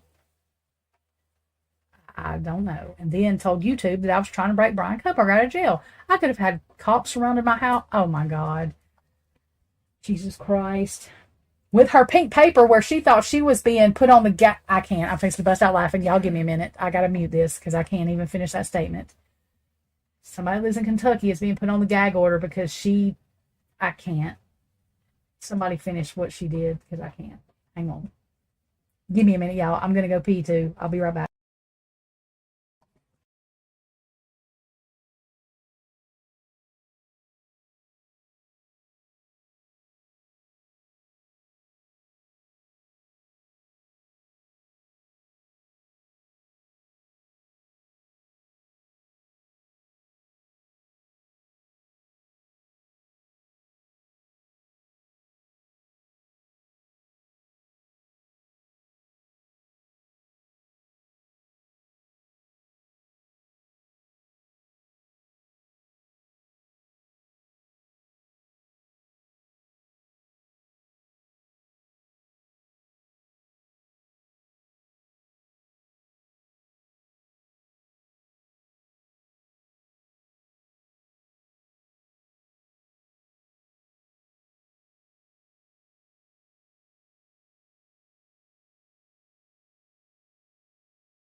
Okay, y'all. Sorry, I had to pee. Meg, I asked you a question and then didn't even read chat. Okay, so Valence, Nicholas, whatever his name is, um, sent anntaylor a message.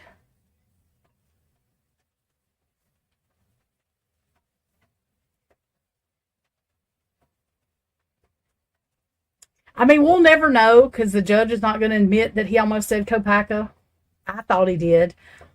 I mean, so that's just here nor there. I haven't, the only thing that I saw that might lead to Kopaka is the decedent thing in that one paper that Miss Potts went over. That's the Google thing. I remember because she was mad. Well, she was upset that the Google thing did not talk about the decedent because that's weird. I don't think they're going to call Kaylee, Maddie, Zane, or Ethan a decedent, nor would they be looking for them. So that's weird.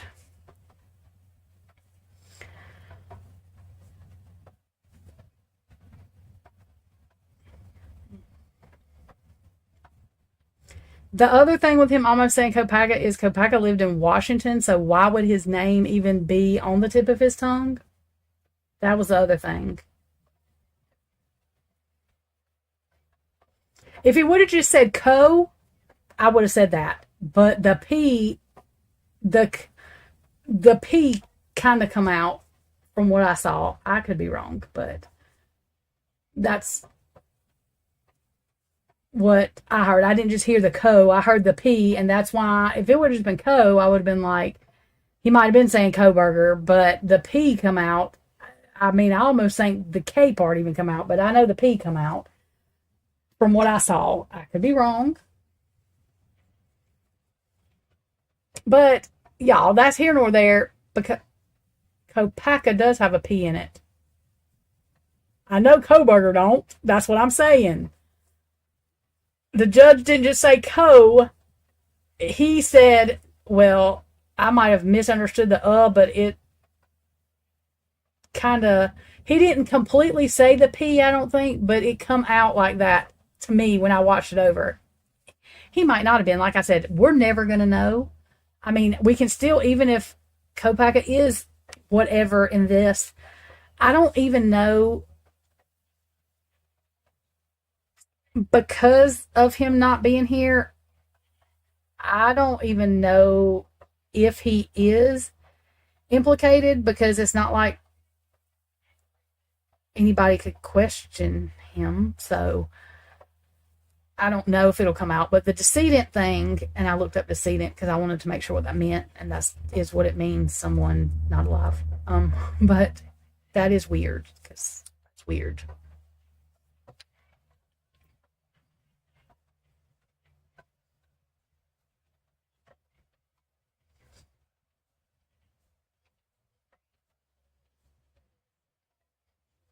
I don't know if he did it twice. I thought somebody else almost did it too. I don't remember. I just know that that was like, you know, yeah, I think so too. And the thing about that is if his parents would have come out and talked, I know they did a little bit. The other thing that makes me suspicious about not that Brent Kobach did anything, but that they were whatever he said they were trying to pin that on him, whatever, or question whatever, is that his parents have not sued and have not talked about it or have not even said they were upset about the way it was done. That's what makes me think other stuff. And his roommate that literally that I think he's not all, together or something, or maybe he was messed up, but that roommate of his is real weird because he's had different statements on that. That's another thing that throws me off.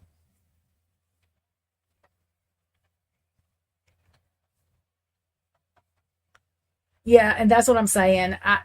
The way they did that video or their recording for the SWAT thing, you didn't hear anything, and then the next thing you know, they just shot him. So confused of that because there's no holes in that apartment. There was no proof that Brent was shooting anything anywhere. So all of that's real weird to me. Yeah, I didn't really pay attention to the roommate till he had 2 or 3 different statements, and he's real weird with one of those interviews he did. Very weird. Very, very weird. So,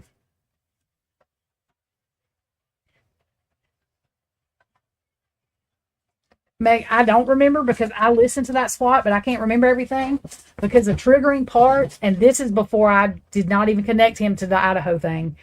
The triggering part to me was how very quiet it was, and then they just decided they needed to shoot him. That's confusing to me.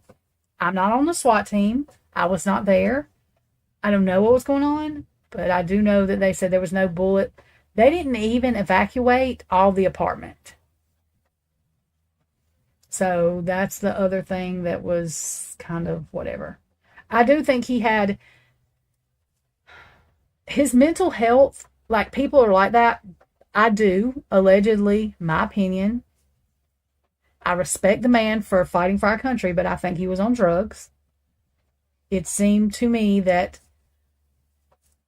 he maybe, I think Kohberger was doing cocaine or something. I'm not going to lie. Who stays up like that? He don't stay up all night and all day. It doesn't matter. That don't mean he killed somebody. I'm just saying, I think Brian was doing other things. It doesn't matter to me. It's none of my business. Do what you do. You know, he wasn't handing it to kids or nothing. He's a grown-ass man. Do what you do. That doesn't exactly make him guilty of killing people. But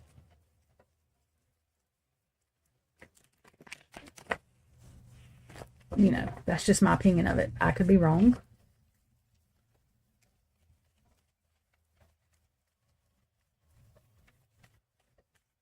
Now, I do think there was stuff going on Linda Lane with vehicles that could have something to do with the crime. I don't think that they paraded the Fours body down Linda Lane all the way into the house, all the way up the step. I don't think all that happened. No, sorry. And if you do, I mean, it's fine. It's whatever. Everybody has their opinion. I just, if you've ever tried to lift dead body weight, yeah, mine don't either. That's the problem. If my mind turned off, I wouldn't drive myself absolutely crazy about, y'all just ask Shaggy, anything. Because it never stops. It always is thinking about something. And the more I try not to think about something, the worse I think about it. Well, I mean, he could be weird. I mean, it could have been like that, but, I mean, you know. I don't think that as many problems, I don't think he asked no woman about some, or said anything about no childbirth and hips neither. And every time I look at that man and try to say that I die, I'm like, there's no fucking, he did not say that to nobody. I do think he might have been uncomfortable around some girls or whatever. He just like, look, never mind. I'm not going to say that. He might get mad at me for saying that. I know awkward people too around people. Okay. So I'm just saying that he could have been awkward around some people, but he was hanging out with a girl. I don't think he was an incel. And in fact, incel, I'm trying to figure out, I want somebody to tell me professionally what that means, because Google and the dictionary does not even recognize the damn word, by the way. I thought I was spelling it wrong. No matter how you spell it, it's not a damn word.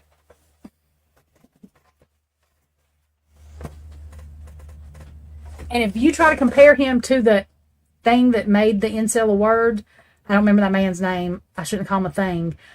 That person, there's no comparison to them two. Because this dude rode around in his car talking about, I hate that girl. And I'm not trying to laugh. I'm just saying, I can't. I don't compare that. They come up with that narrative, and the thing is, they said it was targeted, then they went to an incel theory. So they know it was targeted because it was targeted. It was the house along with the people. That's why they said it was the house or the people. No, it was both. It was the house because the people were in it. It was the house because that's where, you know.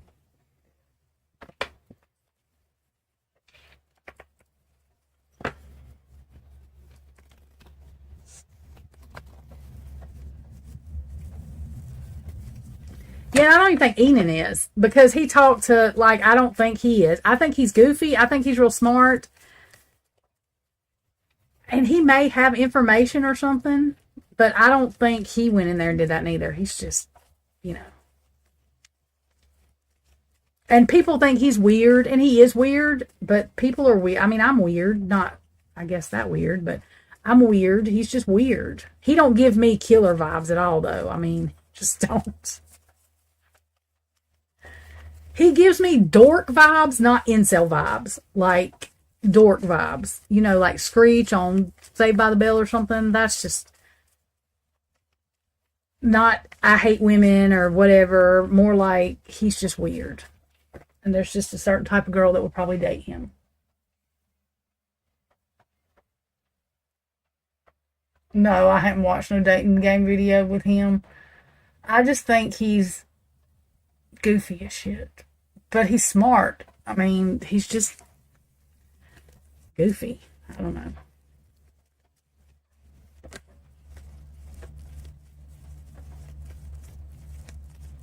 But why would there be a car involved if Enon did it? Because he's right there. So I don't even know that there was a damn Elantra involved in this thing. I think that damn car has been a pain in the ass since the beginning. I mean, and Enon could be, I mean, he could have, you know, I could be, he just seems dorky. He don't seem mean, and he don't seem like he hates everybody. Like, you know, some people that he just don't seem, but I mean, people can fake it till they make it, so.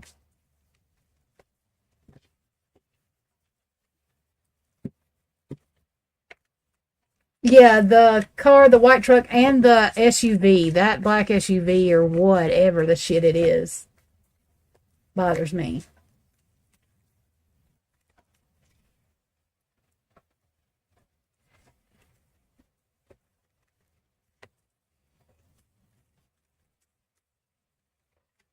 I do think Enon does goofy things when he's nervous. He's awkward and nervous, and he does goofy shit that, and people think he's dumb, and I don't think he's dumb. I think he's real smart, but I think he does goofy shit sort of on purpose, but otherwise he's nervous. You know, I Jeff H. I'm not sure. It's just, and see, we can't even guarantee the Linda Lane footage that we're seeing that night. I don't care what date was on it. Is from that night. I mean, there's no way for us to guarantee that. There's just no way. Um, and some of it could be from that night, and some of it could be, we just don't know. So I'm not sure. It's just, and it's not anybody said anything. It's just the vibes that I got. It was weird. It may not have been nothing, you know.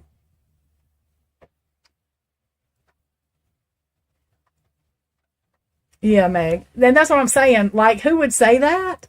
To a cop? Like, I think he was just, and people think, oh, he's nervous, so he's guilty of everything. But some people are just nervous. He acts nervous around, to me, when he's around anybody he don't really know or whatever, especially with a camera in his face. It's just awkward. He's awkward.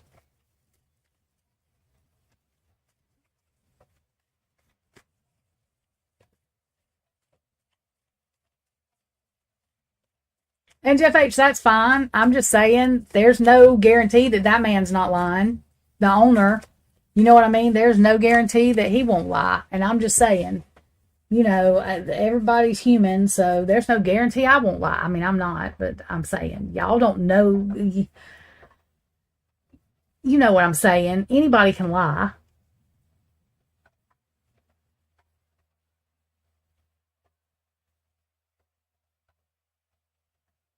Yeah, I don't think he's dumb at all. I just think he's goofy. Which, y'all, I laugh in certain high situations. I laugh because and it's uncontrollably. Like, it makes people mad sometimes. But if I get real nervous, and it takes a lot to get me real nervous because I'm not shy really. Like, I will tell y'all, like I told y'all the other day, if I know Shaggy's like lurking in the background, then I can't talk. If I know he's in here, I can't talk. But otherwise, I'm good. I don't think about it. But I don't get nervous really because I'm not shy, but and everybody that watched where I cussed Crazy Jen out knows I'm not shy.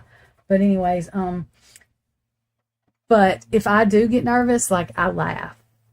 Like somebody start throwing up and then be sick and I don't really know them, or it's a tense situation and I'm just going to uncontrollably laugh for no reason. And it's not just like it's uncontrollably, it's awful, but that's what happens. I don't know.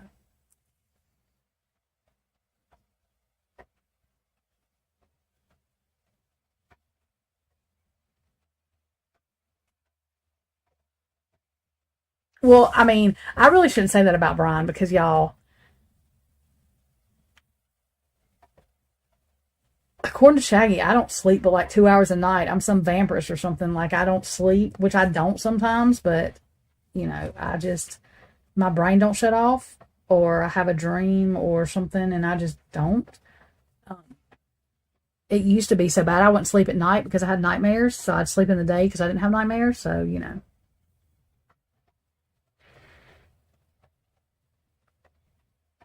yeah, I don't think it's, I mean, I think there's some parts of it that could be made, like some of the noises, but I don't think it's significant enough for it to be a whole lot, or it wouldn't be out on the YouTube streets. No, they would definitely have it if it was anything they could use. That's what I'm saying about that car doing that on Linda Lane. They're not using that shit because if they were using it, we wouldn't be seeing it because they would have it. And that, I mean, it wouldn't be able to come out because whoever put it out would get in trouble. I don't care if they got it from somebody or not. They'd have had their YouTube. They would have been questioned because of the gag order. So that's why when everybody's looking at that car on Linda Lane, I started thinking, I was like, what the hell are y'all doing? Spending hours doing this? Because if that was anything, well, I mean, I guess it could be something that they're not, I'm saying, I don't even know. That's the confusing part. That actually could be something they need to use. I don't mean it's Brian's car. It means that it's something they need to and they're not, but I don't know.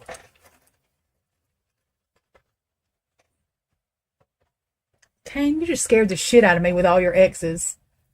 But that's how you get my attention. Play this video. Okay, hang on one second. Let me, hang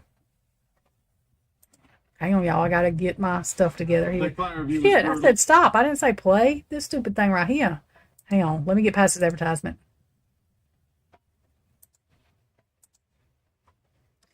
And I'm not playing with YouTube because I paid for premium and I still have advertisements, and then they don't even, I'm not doing it again.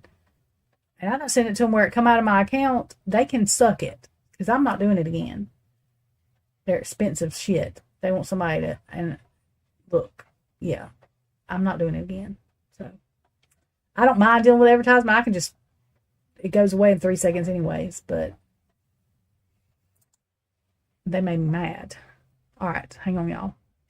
Uno momento. Let me get my windows together because I got confused. Hang on. Okay, that. That.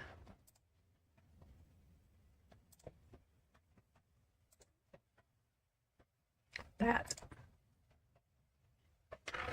Okie dokie. I don't know what we're playing. I have no idea what this is at Kane. I didn't even ask.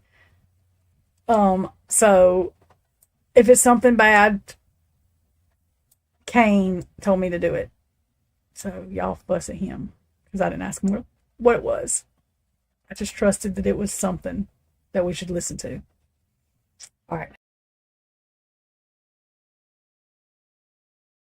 7. This is Viewpoint. Welcome to a super edition of Viewpoint. I'm Joe Paris. Maybe an odd place to start this morning, but I've always loved watching super teams come together. Unlikely crossovers that are uniquely positioned to take on incredible ideas. In the fiction world, the Avengers come to mind. Sports, the 96 Bulls. Music fans once had the Highwaymen and the Traveling Wilburys. Those are fun examples, but the state of Idaho is set for an impactful and innovative new partnership that'll set the gem state apart. This week, Idaho National Laboratory, Idaho universities, they put together the final pieces of an academic trifecta. joining forces with Boise State, Idaho State, and the University of Idaho. It's a calculated move to merge the intellectual firepower of academia with the practical prowess of one of the nation's premier research laboratories and the strategic understanding for premier education and research. The super agreement is essentially creating an intellectual particle accelerator. Picture this: ambitious and excited students working alongside seasoned professors to collaborate with INL's veteran researchers, all working to crack the code on next-generation energy solutions in building digital fortresses around our critical infrastructure. It's where the theoretical brilliance meets practical application, a fusion, if you will, of academic insight and real-world innovation.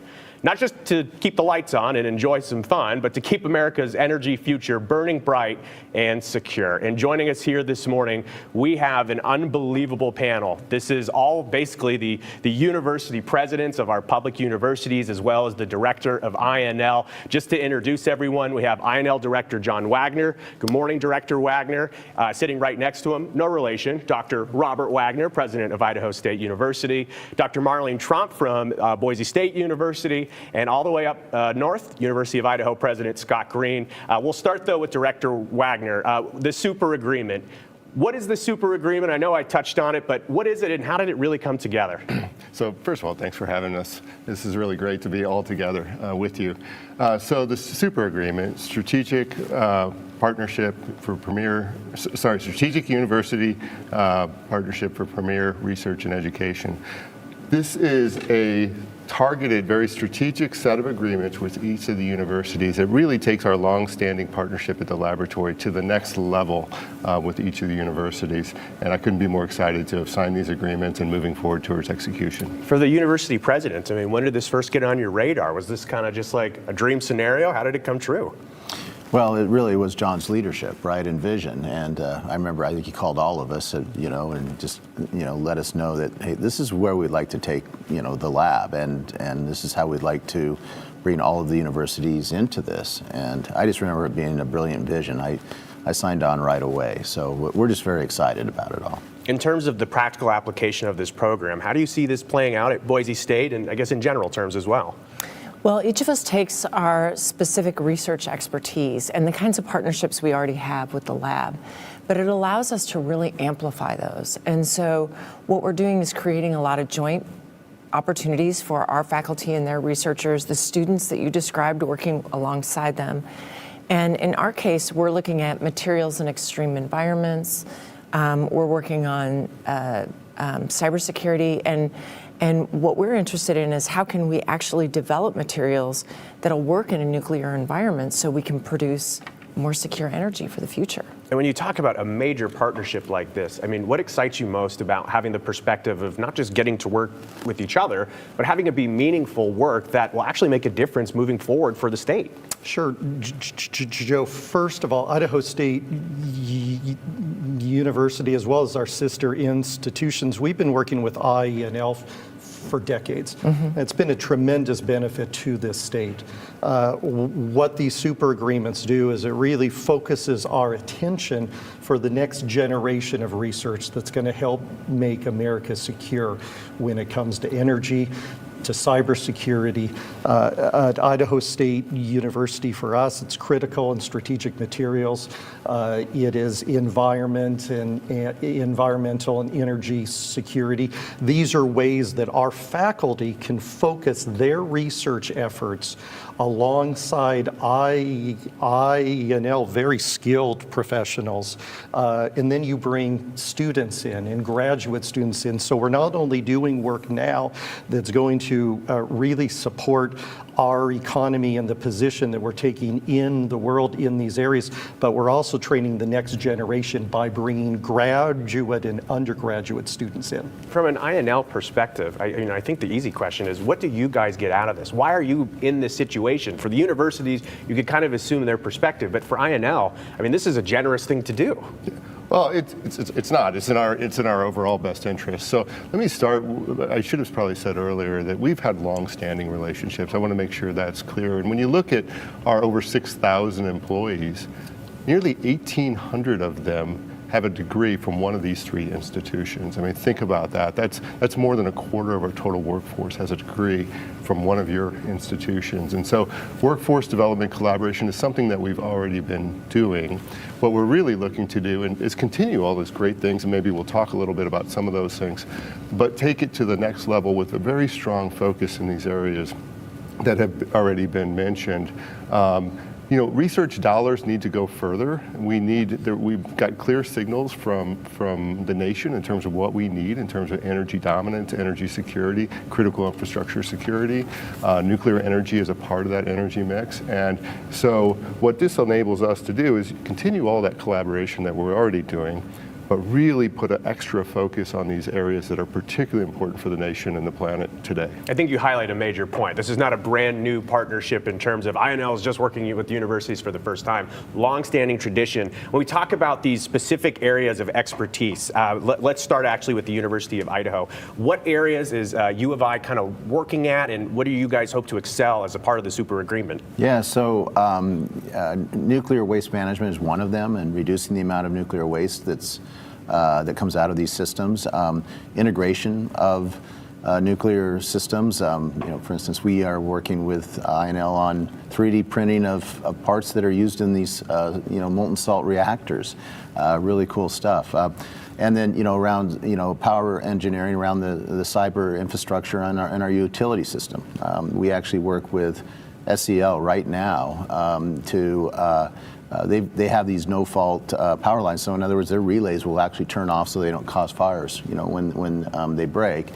But that also creates some vulnerabilities. So we actually build cybersecurity into the hardware itself, so that those can't be used for nefarious purposes. So we want to protect the entire transmission infrastructure of the United States, and INL, we can, you know, that's kind of our mission with them. From up north down to Pocatello, Idaho State, what are the Bengals and the students there hope to focus on? Sure. So first of all, the super agreement specifically talks about critical and strategic materials and minerals, as well as environmental and energy security. I do want to mention that I am sure with the other institutions as well, we'll continue to do the other great research that we are doing, whether it's nuclear research with INL related to biology, chemistry, safety. For us at Idaho State, though, to have these 2 areas, knowing the importance of critical and strategic materials and minerals to the United States, making sure that we really lower our dependence on these materials in other countries, that we find them here, that we really utilize the resources that we have. The state of Idaho, in fact, is well poised with materials just here within the estate. So it makes sense for us to focus on those areas to not only benefit the nation, but benefit the state of Idaho. Because technology, as we know, to say technology is the future is an understatement. The infrastructure of how you build it will always be interesting. Into Boise now, at Boise State. Areas of expertise, where will the Broncos dive into? Well, we already have 2 really long-standing partnerships. The Energy Policy Institute, which when people think about this kind of research, they tend to think about the natural science or engineering, but there's also a lot of policy questions that are a part of that. So we have the Energy Policy Institute, but we have the advanced sensors and instrumentation work that we've been doing, which is related to this material science engineering and thinking about how we develop materials that are more resilient in a nuclear environment. And so we're looking at new ways that we can advance that work, and also looking for new ways to innovate. And it's one of the things that we're most proud of at Boise State is that we're so nimble and adaptive, and innovation is something we've been nationally recognized for, but we're excited to work with INL to think about what kinds of new materials can we produce, what kinds of new strategies can we develop. And so, as President Wagner said, it allows you to focus your energies as a community on thinking about how you really do new things, make new things happen. Maybe I glossed over this at the top, but to have everybody sitting at this table is fairly unique. I know you guys are different parts of the state, very busy. To have you all at this table and to kind of think about the metaphor here of having everybody at the table, what does that mean in terms of being able to work together and achieving more than what you would be able to do within your own organization? Yeah, so it's not lost on me at all to get to be together and to do this, and what a visible and important new phase in the relationship between the laboratory and the Idaho universities this represents. But the other part of this is as separate institutions, we can all sort of do our own thing, and maybe we overlap, maybe we complement, maybe we don't. To be able to talk to each of the university leaders and identify specific areas that we want to work together on, where those overlaps might be to be effective and where they shouldn't be, or where they would not be as effective, and just to be able to have those conversations and work through this. As I mentioned already, we all have limited resources, whether that's people or dollars or facilities, and to bring those together in a coordinated way in these areas is something that is quite unique. When I was first reading about the agreement and kind of what the hopes would be, you think about academia and higher education kind of as a competitive field sometimes. It is competitive.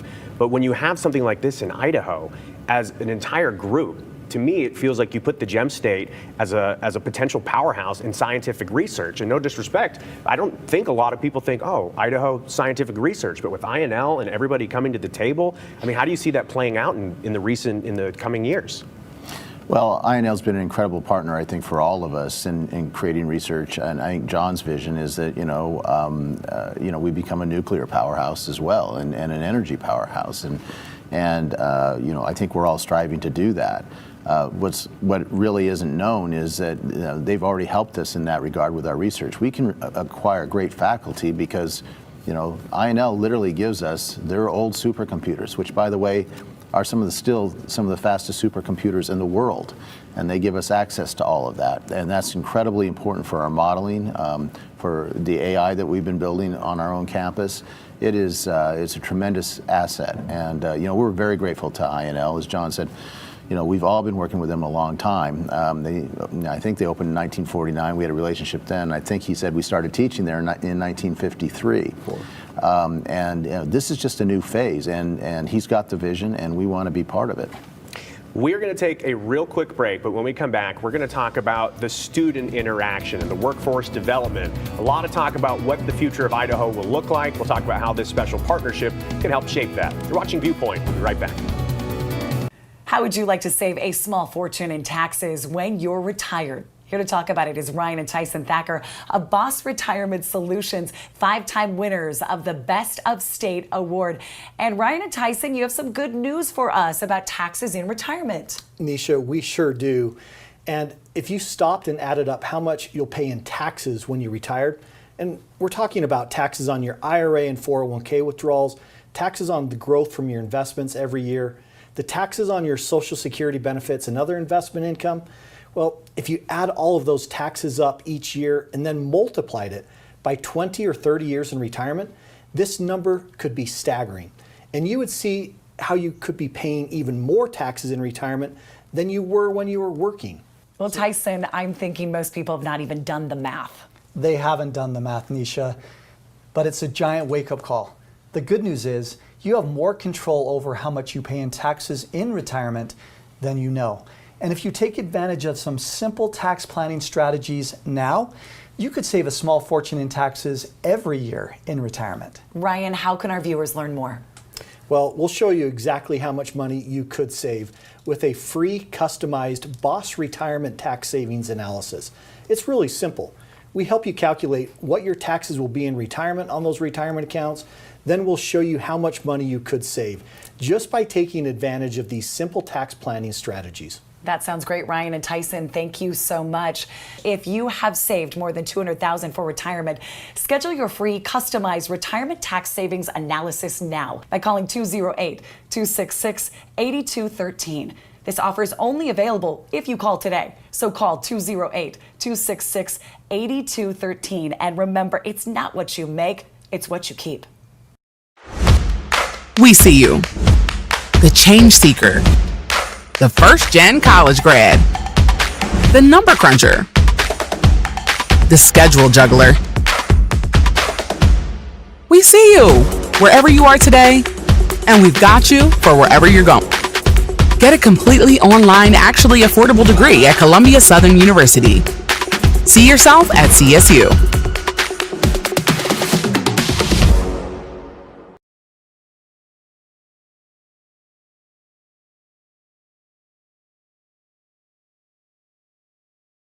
Now Taxes is getting the TurboTax app and filing your taxes yourself 100% free if you didn't file with us last year.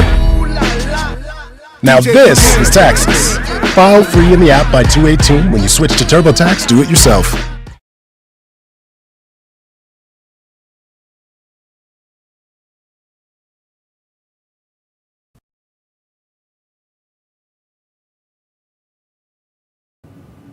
Welcome back to Viewpoint. We have a super roundtable here for you this morning. Again, joining us for this episode of Viewpoint, we have the INL director, John Wagner, sitting here next to Dr. Robert Wagner, president of Idaho State. To my left, Dr. Marlene Trump from Boise State, and Scott Green, president of the University of Idaho. When we talk about INL, I know that when I talk to viewers, they talk about the nuclear work out there and how unique it is to Idaho. And something that I think a lot of people know, maybe others are learning, at INL, cybersecurity is becoming one of the top things to research. I was talking with our congressional delegation last year, and they were saying, hey, the biggest important work in cyber defense is happening in Idaho. Tell me about the work in cybersecurity right now. Absolutely, but if I may, let me give you some broader context. Yeah. So Idaho National Laboratory is a U.S. Department of Energy laboratory. So we serve the interests of the nation through research, development, and demonstration. Our vision is to change the world's energy future. Most of us know about us for the energy part of it, nuclear energy, how nuclear energy integrates with other energy sources. The second part of our vision statement, excuse me, is to secure our nation's critical infrastructure.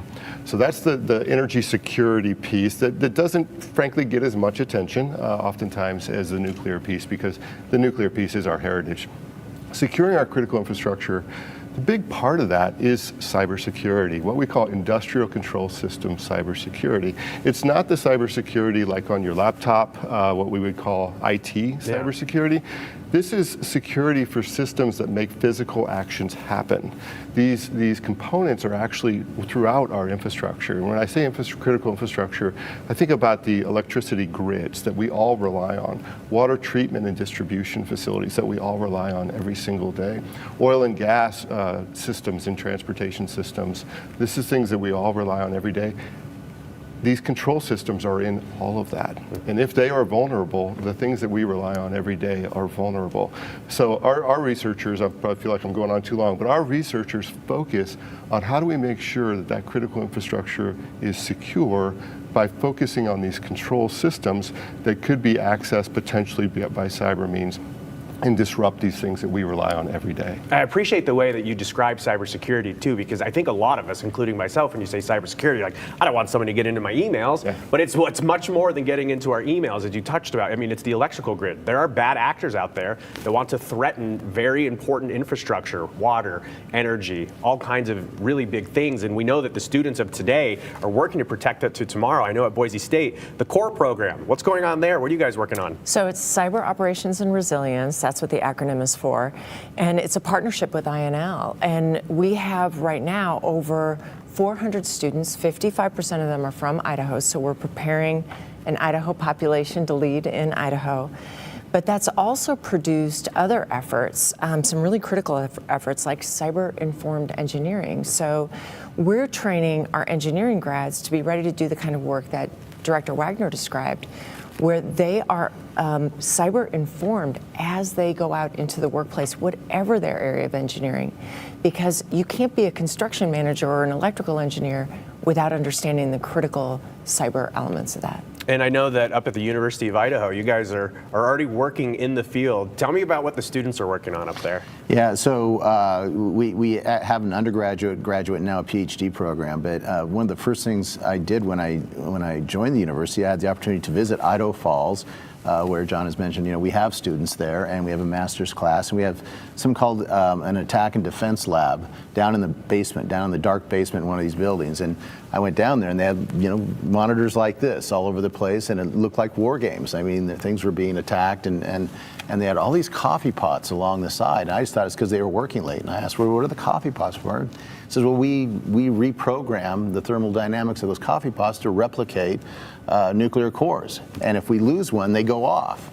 And it was just remarkable. And I'm watching these students with these war games, and I have to tell you, we're in very good hands in this country. It just makes you feel really good that these folks are trained. They can go out right now and help protect our utility infrastructure. And I know that there are times we get questions from the community about what is the future going to look like? What are the kids of today doing? I know in Idaho we talk a lot about career technical. We talk a lot about post-secondary plans. I know a major conversation at the legislature this year and previous years has been about workforce development. When we talk about this program and the actual tangible difference that our students and professors and our professionals can make moving forward with this, what kind of comes to mind in terms of the vision out there? Sure, these agreements really represent a trifecta.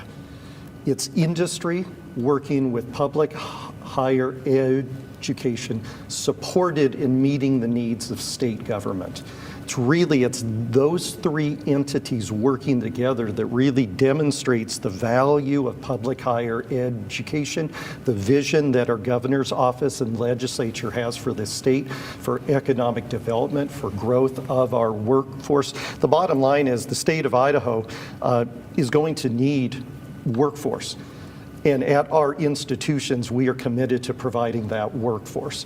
So at our campus in Idaho Falls, our campus in Pocatello, as we're not only working alongside and doing research, but we're also training the workforce, the growing workforce that INL needs, that other industry partners need. So the state of Idaho is investing. It's investing in its future through supporting the public research institutions and our relationships with industry and the important role that INL plays in our economy for the state and for our country. I'll throw a question out to the group because I just something came to mind with AI and the advancement in technology. I remember a professor my freshman year of college said, it's possible that the jobs that you guys will have one day do not exist today. I guess maybe starting with INL, when you have these types of pipelines and these really bright young kids from Idaho, do you think the jobs of the future exist today, or do you think maybe that is a little oversimplification? So first of all, the capabilities around generative AI, these large language models, are stunning, and they're moving so fast. And there's kind of an excitement part of that, and then there's people that are concerned about that as well. And we don't have time to dive too far into that. But I would just say that the jobs of tomorrow will look different than the jobs of today. And what I continue to kind of think about when I talk to these these educational leaders and our research leaders is those who embrace these capabilities, those who learn how to use these capabilities to further their impact and their outcomes are going to be very, very successful. Those who don't actually could potentially be passed by. And so it's so important for not just my research staff, but our students in Idaho to understand what these capabilities are, start to get familiar with them, start to learn and apply them to whatever it is they're doing in life, because I think it's just going to be absolutely essential to their future. Now, Dr. Trump, I'm curious. I know a lot of Boise State students, and they're going off in all kinds of different directions. How do you think this type of agreement positions your student body moving forward to adapt as the workforce does in real time? As it's highlighted, you don't want to be left behind. Well, I'll tell you, I think that one of the things John said that's really important is these tools, these new tools that we have are changing the world that we live in. And you asked Joe, does it mean that someone's not going to be prepared when they go out in the workforce because there are all these changes? Well, we're all trying to integrate that into our curriculum, but just as importantly, we're not teaching, like if you simply graduate an engineer, when that person walks across the stage, if you're just pumping knowledge into their head, they get that diploma in their hand and everything's changed because the world is moving so quickly. So what you have to do is teach them to think like an engineer and to be an innovator and to be able to take up those new tools, because then they're prepared for anything.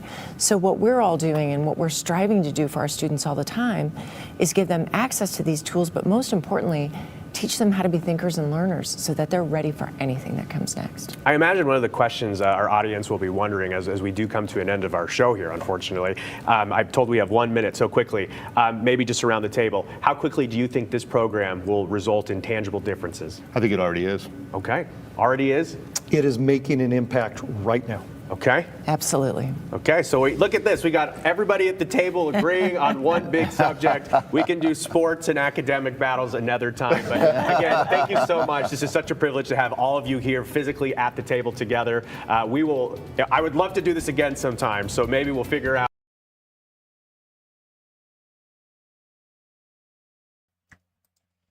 Yeah, thank God they're physically alive to be at that table. Just saying. Shut up, Trisha. Oh, they can talk about sports and academics whenever. Never mind. I'll keep that opinion to myself. But anyways, thank you, Kane. I'm not, like, what they're talking about the power stuff, like our infrastructure, that really does need to be protected. It's not against the kids, because not all those kids are evil. And some of those kids that are in frats and stuff, they don't even know what, like I said, they're chanting, they're doing. They don't understand the spiritual aspect. Also, even though I think some of the kids were, or the young adults, college kids were involved in the murders, that part is their fault. The part about them not being caught is not their fault. They're just being taught that they can whatever to get away with something, which is, I don't understand why parents would send their kid there anyway if they watched anything that was going on. So I didn't turn into a demon. Well, yeah, I mean, I'm saying they might. I know what you're saying, Amy, but I'm saying though, like, as far as, I mean, protecting our infrastructure needs to be a lifetime thing. In fact, Trump was putting stuff up to protect it before the last administration come in, and they took it down, I guess, because, I don't know. Y'all, this goes all the way up to our government people. And no, I don't think Trump is the God of all gods or anything. I think he was the safer choice, that's all. That's what I'm saying with that. However, what? What do you mean? No, I don't have a voice thing. Why? What's wrong? Does anybody else hear me like that, or is it just Kane? Maybe it's Kane's thing.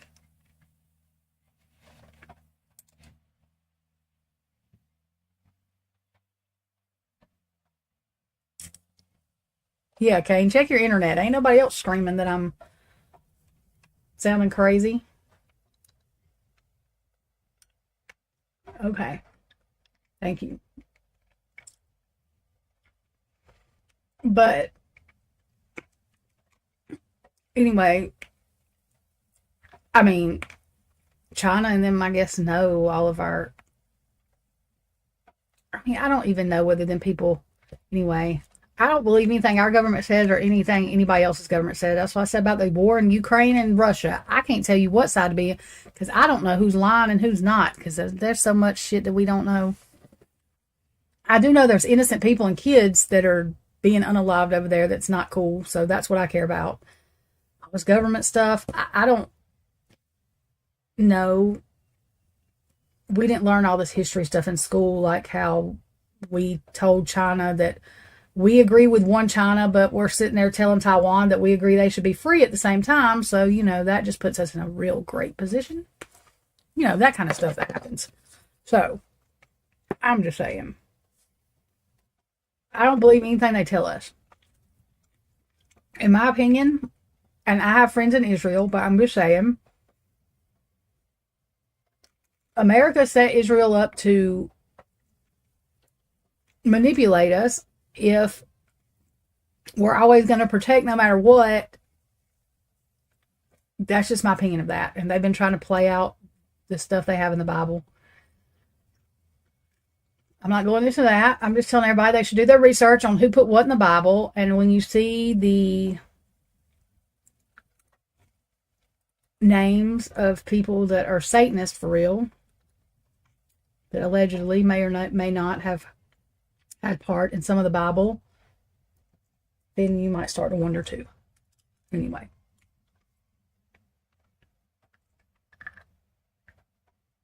Okay, Amy. I would sit outside here, except I would float away because it's pouring still. But anyway, our country uses everything as control.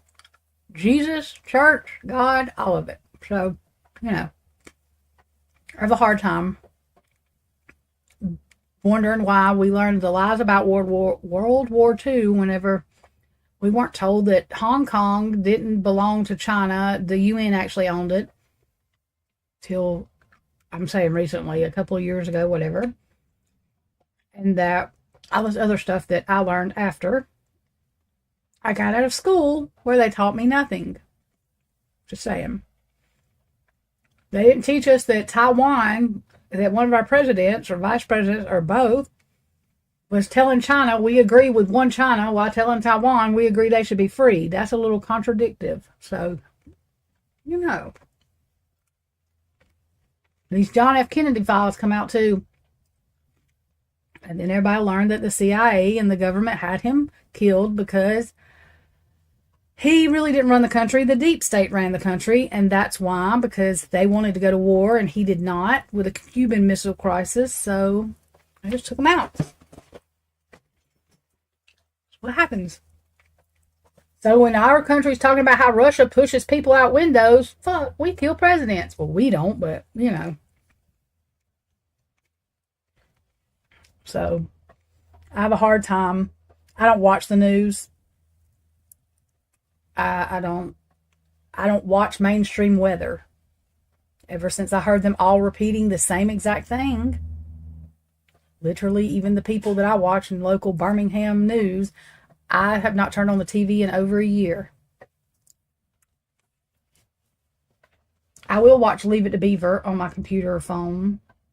I kind of like that show. Sometimes, but I've not turned on the TV in over a year. And I don't even watch mainstream weather for real. So.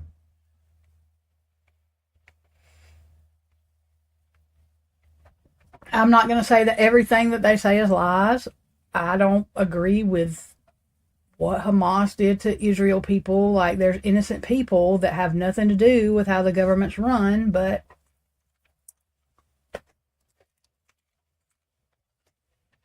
I just had questions, and for a long time I wouldn't say nothing because I didn't want to go to hell, and then I just figured that if I believed everything that I was told, I was never making it to heaven anyway. So I decided it's Heather's fault, wherever she is. Heather Fitzgerald, that I went down this path. She didn't say nothing when I sent her a message freaking out about something. She just says, LOL. Yeah, I'm just letting you find it on your own. So, you know, all I have to say is the Christian religion come from the Catholic religion, and if you delve into that, and there's a lot. So I'm just saying. I'm saying. I believe in God. I believe in Jesus. I believe a little bit differently than people believe about it, but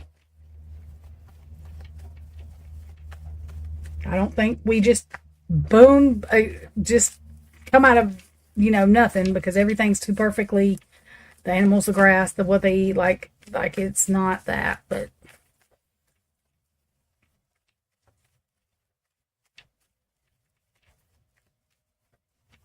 oh, there's Heather. Look, I summoned her.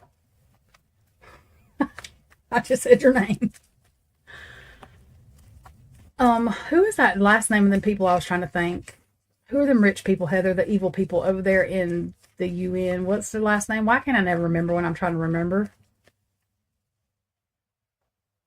What the hell is Rothschilds? That's who it is. A cousin of the Rothschilds supposedly wrote about the pre-rapture thing. That's the person who actually wrote that. So when you find that out, you're trying to figure out, there's a problem with that. And that's where the Masons and stuff come from, is all those people. I just said your name, Heather. I knew you were going to come in here. Every time I say her name, she comes wherever. I summoned her on accident. Just saying.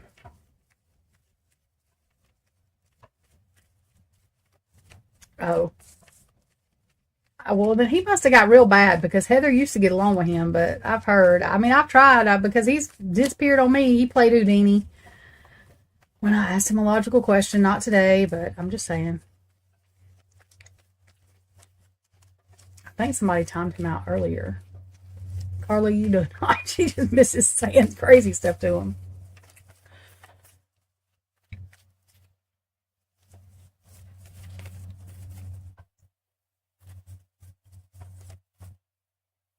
Oh, Kane, did you time him out? Until August. Well, he'll probably disappear after that. If this trial or this stuff goes the way I think it's going to go. And like I told him, it don't have anything to do with whether Bryankohberger's innocent or not. The shit I was talking about was the stuff they messed up.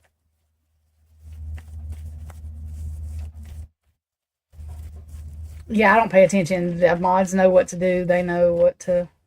They have it under control.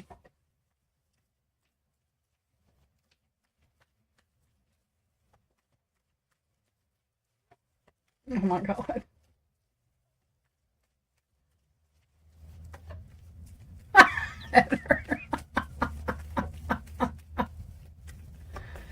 Yeah, I didn't see Meanie getting angry. She was just telling him. I think people disappear when that happens too.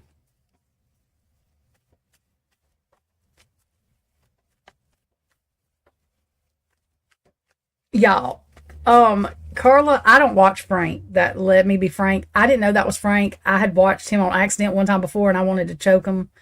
Sorry, no offense if he hears this. I doubt he does because he don't like people like me, but I had to fast forward it to the part to where I guess Truth or whoever that was, I was dying. I was dying. I thought I was going to die because I can't deal with him. Number one, and it's fine that he doesn't live in America. Like, his country's probably pretty. I'm just saying, when you don't understand the rights, you're not even looking for them. That's why I said Harsh at least looks up our rights, and he always says he don't know everything about them, but he is the only one of the only ones I've heard actually have any knowledge of our rights and actually respect, say, you know, that this is this, that, and the other. But Truth Uncensored, or whoever that was yesterday, he done said she was some old lady. She was pissed off. I thought I was going to die this morning. Carla was right because I was laughing. I was dying. And none of his mods could really even say anything. One of them just said something about you don't have to be so mean, and that's the only thing. The other of his mods, that man's mods, did not say nothing. They were just...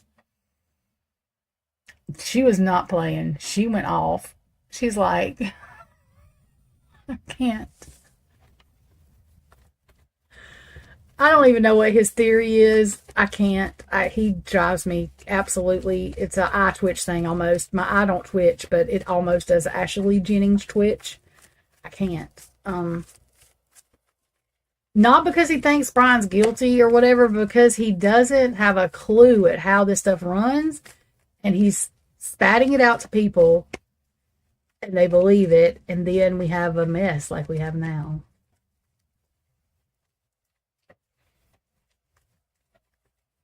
Frank did? Or Jeff, Heather? My ear is just popping over here. I don't know why. Do y'all see how many fucking planes are crashing? Why is it the minute that I finally just get brave enough to get on a plane, I said, look here.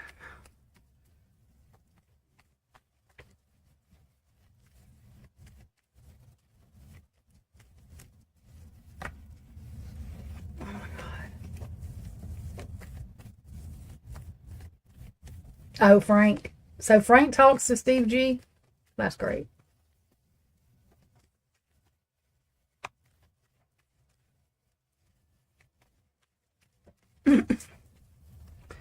I really didn't know that was who Frank was, y'all. It's been a while since I accidentally watched him. Like a long while. I don't remember anyways. I didn't watch it very long. And then I was like, oh, that's who Frank is? Actually, why he's calling somebody an old lady, I thought he was an old damn man.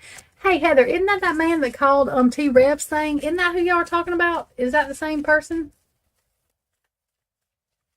That called T. Rev and whatever the hell he did. Whatever. Or was his name Frank? I might be getting that confused. I can't exactly remember.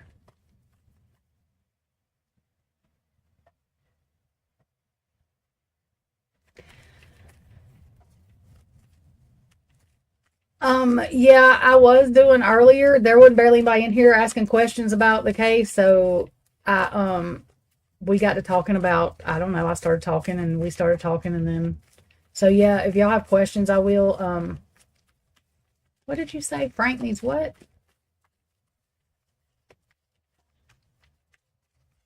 Yeah, I'm going to, Joyful.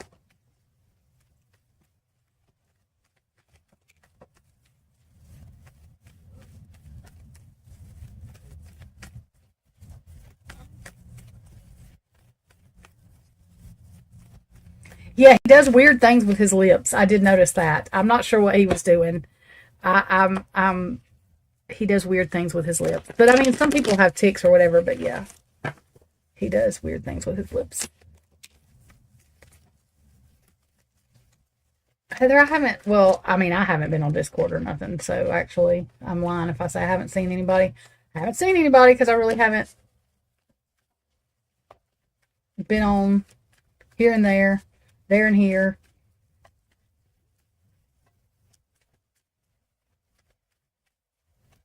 Who did that live, Meg? Who did that live? That's what I wanted to ask you. I didn't ever ask you. What did you say? I don't know what the scientific thing they're building. They were talking about protecting the energy grid. Other than that, I really just, I can't hone in on those people. Because I'm trying to figure out why they're discovering everything, why they ain't discovered that they should discover who did what to 4 kids. So while they're doing all this other bullshit they're doing.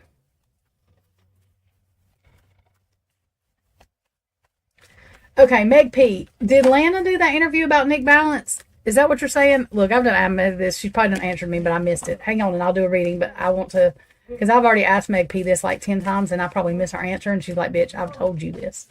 I have to tell you one more again. Who did a live about? Who did a thing about it? I need to watch it. About Nick Balance or what the freak ever his name is. I don't know what his name is. Whatever. Demon. Oh, you're not talking about me. You're talking about that. If one person slams the damn door in there, I'm going to have a fit. Why my neighbor has to slam the door? Oh my God, you can't remember. Oh, Meg. I mean, I believe you. I'm just saying that's correct. What did he say to anntaylor? Hang on.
Okay. I did not.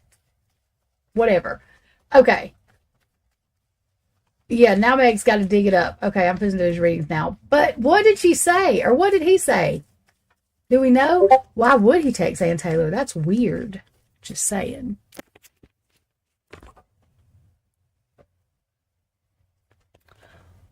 Hang on a second. Wait 1 second. Hang on a second, y'all.